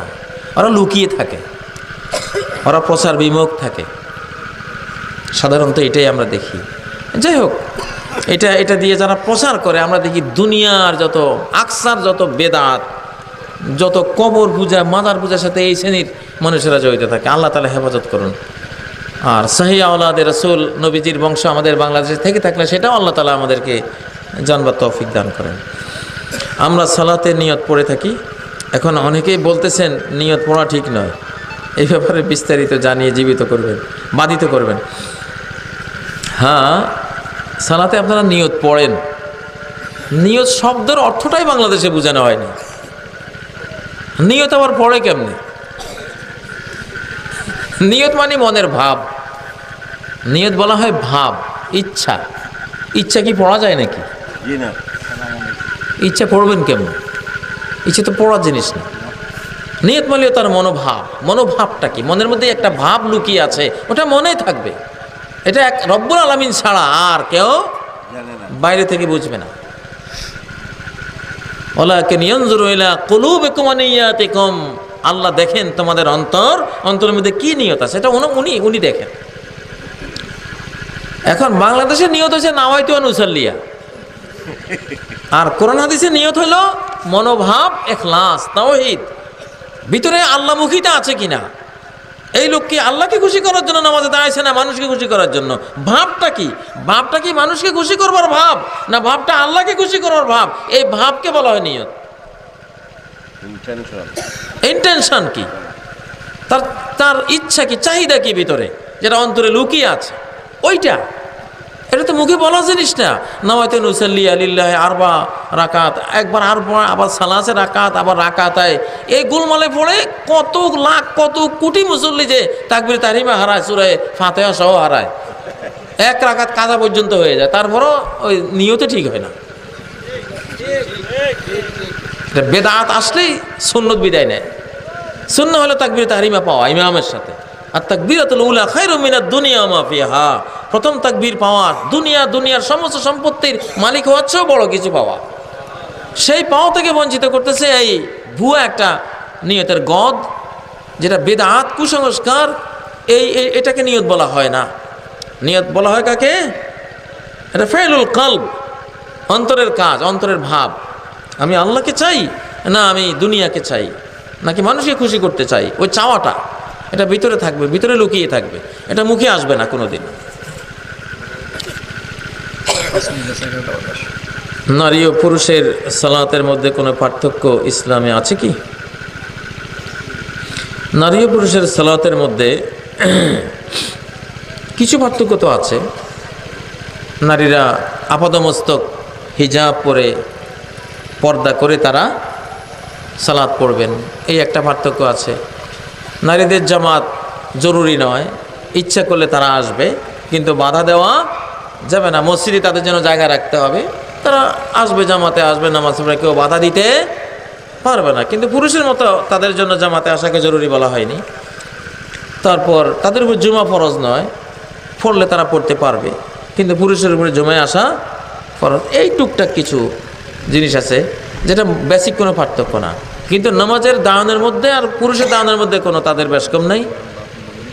রুকুর মধ্যে কোনো বেশকম হবে না, সেজদার মধ্যে কোনো বেশকম হবে না, হাত বাঁধাতে কোনো বেশকম নাই, বসার মধ্যে কোনো পার্থক্য বেশকম নাই। পুরুষের নামাজে যা, নারীর নামাজেও তা। সল্লু কামা রাআইতুমুনি উসাল্লি, কোনো সহি হাদিসে, কোনো সহি বর্ণনায় নবীজি থেকে এটা একবারও প্রমাণিত হয় নাই যে নারীরা সেজদা করবে এইভাবে মাটির সাথে মিশে।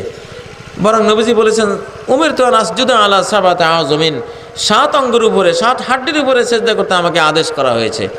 2 হাত, 2 হাঁটু, 2 পা আর নাক কপাল, মোট 7 অঙ্গ। 7 অঙ্গের উপরে সেজদা। এখন নারীরা গোটা বডির উপরে সেজদা করে, ঠিক না? একেবারে শরীরকে মাটির সাথে মিশিয়ে। এটা ইরাকের খারেজিদের সেজদা। হযরত আলীকে কতল করেছে যে খারেজিরা, ইরাকে সে খারেজিরা এরকম সেজদা করত। আমার সন্দেহ হয় ইরাক থেকে অনেক কিছু বাংলাদেশে এসেছে, তার মধ্যে এই সেজদাও একটা। এটা সেজদা তো ইরাকি, ইরাকি সেজদা। এটা মক্কি মাদানী সেজদা না। এটা সহিহ বুখারীতে আব্দুল্লাহ ইবনে ওমর একটা উক্তি আছে, লাআল্লাকা মিনাল্লাযিনা ইউসাল্লুনা আলা আওরাকিহিম ইয়ানিল্লাযী ইয়াসজুদু ওয়া হুয়া লাসিকুম বিল আরদি। ও ব্যক্তি, তুমি যে মাটির সাথে মিশে সেজদা করলাম, মনে হয় যেন তুমি তাদের অন্তর্ভুক্ত, ইরাকে যারা মাটির সাথে মিশে সেজদা করে, অর্থাৎ খারেজিরা। অতএব এইরকম সেজদা করা ঠিক না।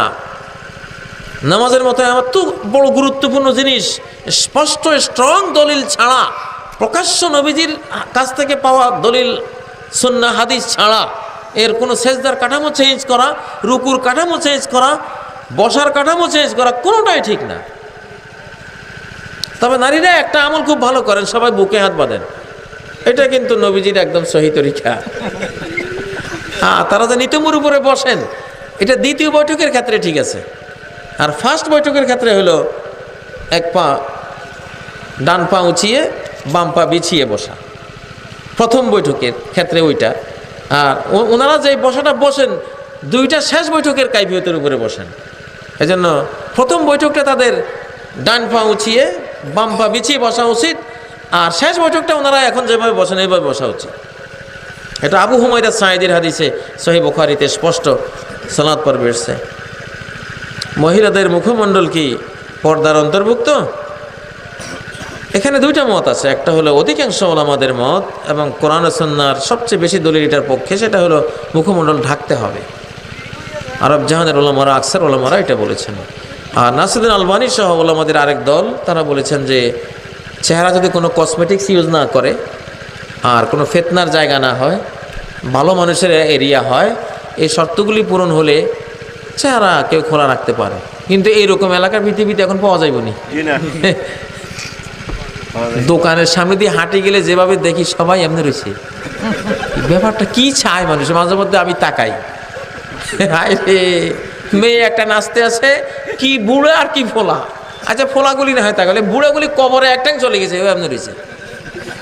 এই পরিবেশে মুখ খোলা জায়গা বাংলাদেশে আসেনি কোন, আমার মনে হয় না। অতএব যে ছোঁক, যে তীর মারতেছে, এই তীর যদি কোনো নারীর গালের মধ্যে পড়ে, গাল শেষ, চেহারা শেষ।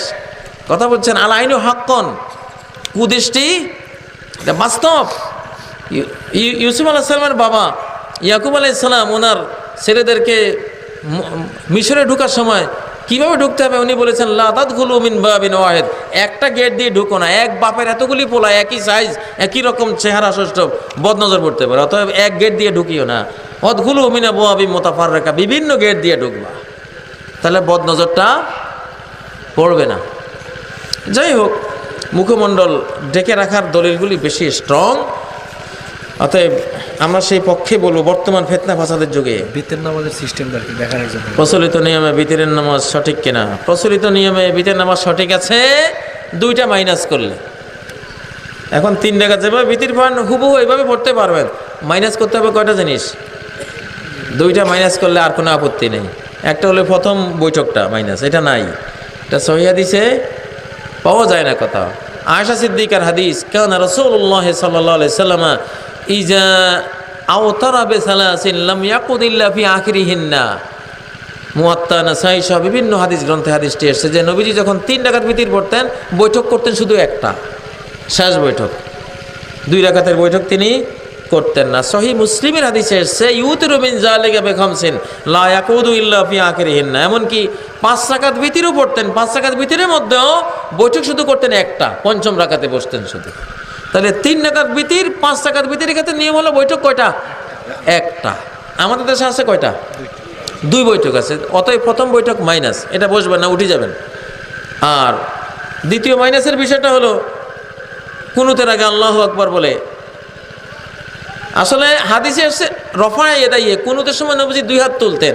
2 হাত তোলা মানে হলো আল্লাহুম্মা ইহদিনি ফিমান হাদাইতা, এইভাবে দোয়া করা 2 হাত তুলে। কারণ রফি ইয়াদাইন মানে এইভাবে দোয়ার ভঙ্গিমায় হাত তোলা, রফি ইয়াদাইন মানে আবার এইভাবে হাত তোলা। তো কুনুতের ক্ষেত্রে বুঝতে গিয়ে ভুল হয়ে গেছে। রেওয়ায়ত হলো এইটার যে কুনুতের দোয়াটা এমনিও পড়া যায়, ওইটার নামও রফি ইয়াদাইন, কিন্তু ওইটা না বুঝি আমরা বুঝছি কি এমনি রফি ইয়াদাইন, মানে তাকবীর তাহরিমা স্টাইলের রফি ইয়াদাইন হয়ে গেছে আর কি। তো এটা কোনো সহিহ রেওয়ায়েতে নবীজি থেকে নাই, ইবনে মাসউদ থেকে আসলাম বর্ণনা করেছেন রফি ইয়াদাইনের ওইটা রফি ইয়াদাইন যে এইটা যদি হয় তো ওইটা আসলামের বর্ণনা, শুধু ইবনে মাসউদের আমল থেকে পাওয়া যায়। যাই হোক, ওটার চেয়ে বড় কথা হলো যেটা প্রথম বৈঠক, যেটা এটাকে এই দুইটা জিনিস মাইনাস হয়ে গেলে আপনারা যেভাবে 3 রাকাত পড়েন এইভাবে পড়া যায়। কারণ কুনুত কাবলা রুকু বাদার রুকু, কুনুতটা রুকুর আগেও পড়া যায়, কুনুতটা রুকুর পরেও পড়া যায়। রুকুর পরে বলে সাধারণত হাত তুলে মুনাজাতের ভঙ্গিমায় পড়তেন বলে বাইহাকিতে এসছে, হাদিস এসছে, এটা সহিহ হাদিস। আর মুনাজাতের আগে পড়লে তো এমনি পড়তে পারেন, মানে রুকুর আগে যদি পড়েন। আমার মনে হয় 10 মানে বলছি 11:05-15 পর্যন্ত শেষ করে দেবে। কোনো ঋণদার ব্যক্তির ঋণ পরিশোধের সামর্থ্য না থাকলে তার কিডনি বিক্রয় করে ঋণ পরিশোধ করা জায়েজ হবে কিনা? নাউজুবিল্লাহ মিন যালিক। মানব দেহের কোনো অঙ্গই বিক্রয়যোগ্য নয়। ওয়ালাকাদ কাররামনা বনি আদম, আমি আদম সন্তানকে সম্মানিত করেছি। আদমের কোনো অঙ্গ প্রত্যঙ্গ বিক্রয়যোগ্য নয়, এটা হারাম। আল্লাহ তাআলা 3 ব্যক্তির বিরুদ্ধে নিজের আদালতে নিজে বাদী হয়ে মামলা করবেন কিয়ামতের দিন। সহিহ বুখারীর হাদিস। তার মধ্যে এক ব্যক্তি হলো রাজুলুন বাহুররান ফাআকালা সামানা, এক ব্যক্তি একজন স্বাধীন ব্যক্তিকে বিক্রি করে তার মূল্য খেয়েছে। তার মানে স্বাধীন ব্যক্তির কোনো কিছুই কি নয়, বিক্রয়যোগ্য নয়। বিক্রি করলে আল্লাহ নিজে আপনার বিরুদ্ধে মামলা করে দেবে। নাউজুবিল্লাহ, ওটা চলবে না। এমনে দান করতে পারবে, এমনে দান করতে পারবে, আর সে জাকাত থেকে নিতে পারবে তার ঋণ শোধ করার জন্য, বা সমাজের যে কোনো ধনী ব্যক্তির কাছে সে শরণাপন্ন হতে পারবে। আর মূল কথা হলো, সে যদি এমন ঋণগ্রস্ত হয় যে ঋণ সে শোধ করতে পারছে না, তাহলে ঋণ পাওনাদারের উপরে ফরজ। ওয়া ইন কানা যু উসরাতিন ফানাযিরাতুন ইলা মাইসারা, সূরা বাকারার যে 280 নম্বর আয়াত, যে ঋণ গ্রহীতা, যে ঋণদার, ঋণগ্রস্ত ব্যক্তি, সে যদি জেনুইন অভাবী হয়, অনটনগ্রস্ত হয়, ঋণ শোধের তার এখন সামর্থ্য না থাকে, তাহলে ঋণ প্রাপকের ফরজ তাকে অবকাশ দেয়া তার স্বাচ্ছন্দ্য আসা পর্যন্ত। তার কাছে ঋণ এখন সে চাইতেই পারবে না, এটা হারাম। তার কাছে ঋণ চাওয়া অমানবিক, অনইসলামিক, সে ঋণ দাবি করতে পারবে না, তার সামর্থ্য নাই। আল্লাহ তোমাকে পোষাই দিবে। হাদিসে এসেছে যে তুমি ঋণ দেয়ার মেয়াদ পার হয়ে গেলে যদি তুমি তাকে সময় দাও, তাহলে যদি 1 লাখ টাকা তুমি পাওনাদার হও, প্রতিদিন 1 লক্ষ টাকা দানের সওয়াব তুমি পাইবা। মেয়াদ উত্তীর্ণ হয়ে যাওয়ার পরে যতদিন অবকাশ দিবা ততদিন 1 লক্ষ টাকার তুমি দান করার সওয়াব পাইতেছো। কত বড় আল্লাহ তোমাকে পুরস্কৃত করছেন। অতএব বান্দার উপরে জুলুম করা যাবে না। যে গরিব, অপারগ, অসামর্থ্য, তাকে তার স্বাচ্ছন্দ্য পর্যন্ত সময় দেওয়া ফরজ। বর্তমানে আমরা যেসব ব্যাংকগুলোর মাধ্যমে লেনদেন করি তাদের বেশিরভাগই সুদের উপর প্রতিষ্ঠিত। এসব ব্যাংকে লেনদেন এর অনুমতি কি এবং চাকরি করার বিধান কি? না। লাআন আল্লাহু আকালা রিবা ওয়া আকালাহু ওয়া কাতাবা ওয়া শাহিদাইহি ওয়া ক্বালাহুম ফিল ওয়াজরি সাওয়া। নবীজি বলেছেন আল্লাহ লানত করেছেন যে সুদ খায়, যে সুদ খাওয়ায়, যে সুদ লেখে, যে দুজন সুদের সাক্ষী হয়, চার শ্রেণীকে আল্লাহ লানত করেছে। অতএব এগুলি কোনোটারই সুযোগ নেই। ইসলামী ব্যাংকগুলোতে আপনারা জব করার চেষ্টা করবেন ইনশাআল্লাহ, সেগুলি শরিয়া সম্মত। অবশ্যই এখানে মূল একটা পার্থক্য মানুষ বোঝে না। কনভেনশনাল ব্যাংকগুলি হলো লোন ভিত্তিক, আর ইসলামিক সকল ব্যাংক হলো বিনিয়োগ ভিত্তিক। ওখানে কোনো লোন নাই, ওরা বিনিয়োগ দেবে। আর বিনিয়োগের পর আল্লাহ বলেছেন আহাল্লাহুল বায়া, এটা বিনিয়োগ, যেটা ব্যবসা বাণিজ্য, ওটা আল্লাহ হালাল করেছেন, সেটা লাভটা হালাল হবে। আর ওয়াহাররামার রিবা, যেটা লোন ভিত্তিক, অর্থাৎ লোন দিয়ে সেখানে ইন্টারেস্ট নেওয়া হয়, রিবা, যেটা রিবা বলা হয় লোনের উপরে যে ইন্টারেস্ট, সেটাকে এটা আল্লাহ হারাম করেছে। অতএব ইসলামী ব্যাংকে যেহেতু কোনো লোন নাই, অতএব সেখানে কোনো সুদও নাই। ইসলামী ব্যাংকে আছে বিনিয়োগ, বিনিয়োগের ভিত্তিতে যেটা লাভ আসবে সেটা অবশ্যই বৈধ হবে ইনশাআল্লাহ।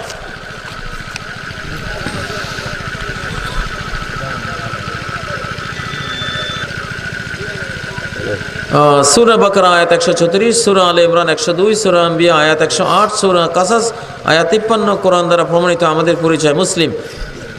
এটা তো একটু আগে গেছে, যে বিভিন্ন পরিচয়, মুসলিম পরিচয় আমরা ইনশাআল্লাহ পরিচিত হতে চাই। এটাই সবচেয়ে উত্তম জিনিস। বর্তমানে দেনমোহরের পরিমাণ অস্বাভাবিকভাবে নেওয়া হয়, এটা কি যুক্তিসঙ্গত? এটা কি ইসলাম প্রকৃত অর্থে কীভাবে দেখে?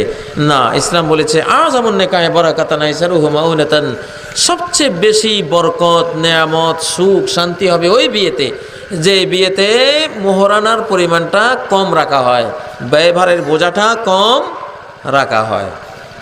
ইসলামের মূলনীতি আছে একটা, জিনা হবে কঠিন, অত্যন্ত ব্যয়বহুল, অত্যন্ত কঠিন এবং শাস্তিযোগ্য, আর বিয়ে হবে একেবারে পানির মতো সহজ। একবারে একটা লোহার আংটি দিয়ে বিয়ে করা যায়, এক মুঠ চকলেট দিয়ে একটা বিয়ে করা যায়। কথা বুঝেছেন?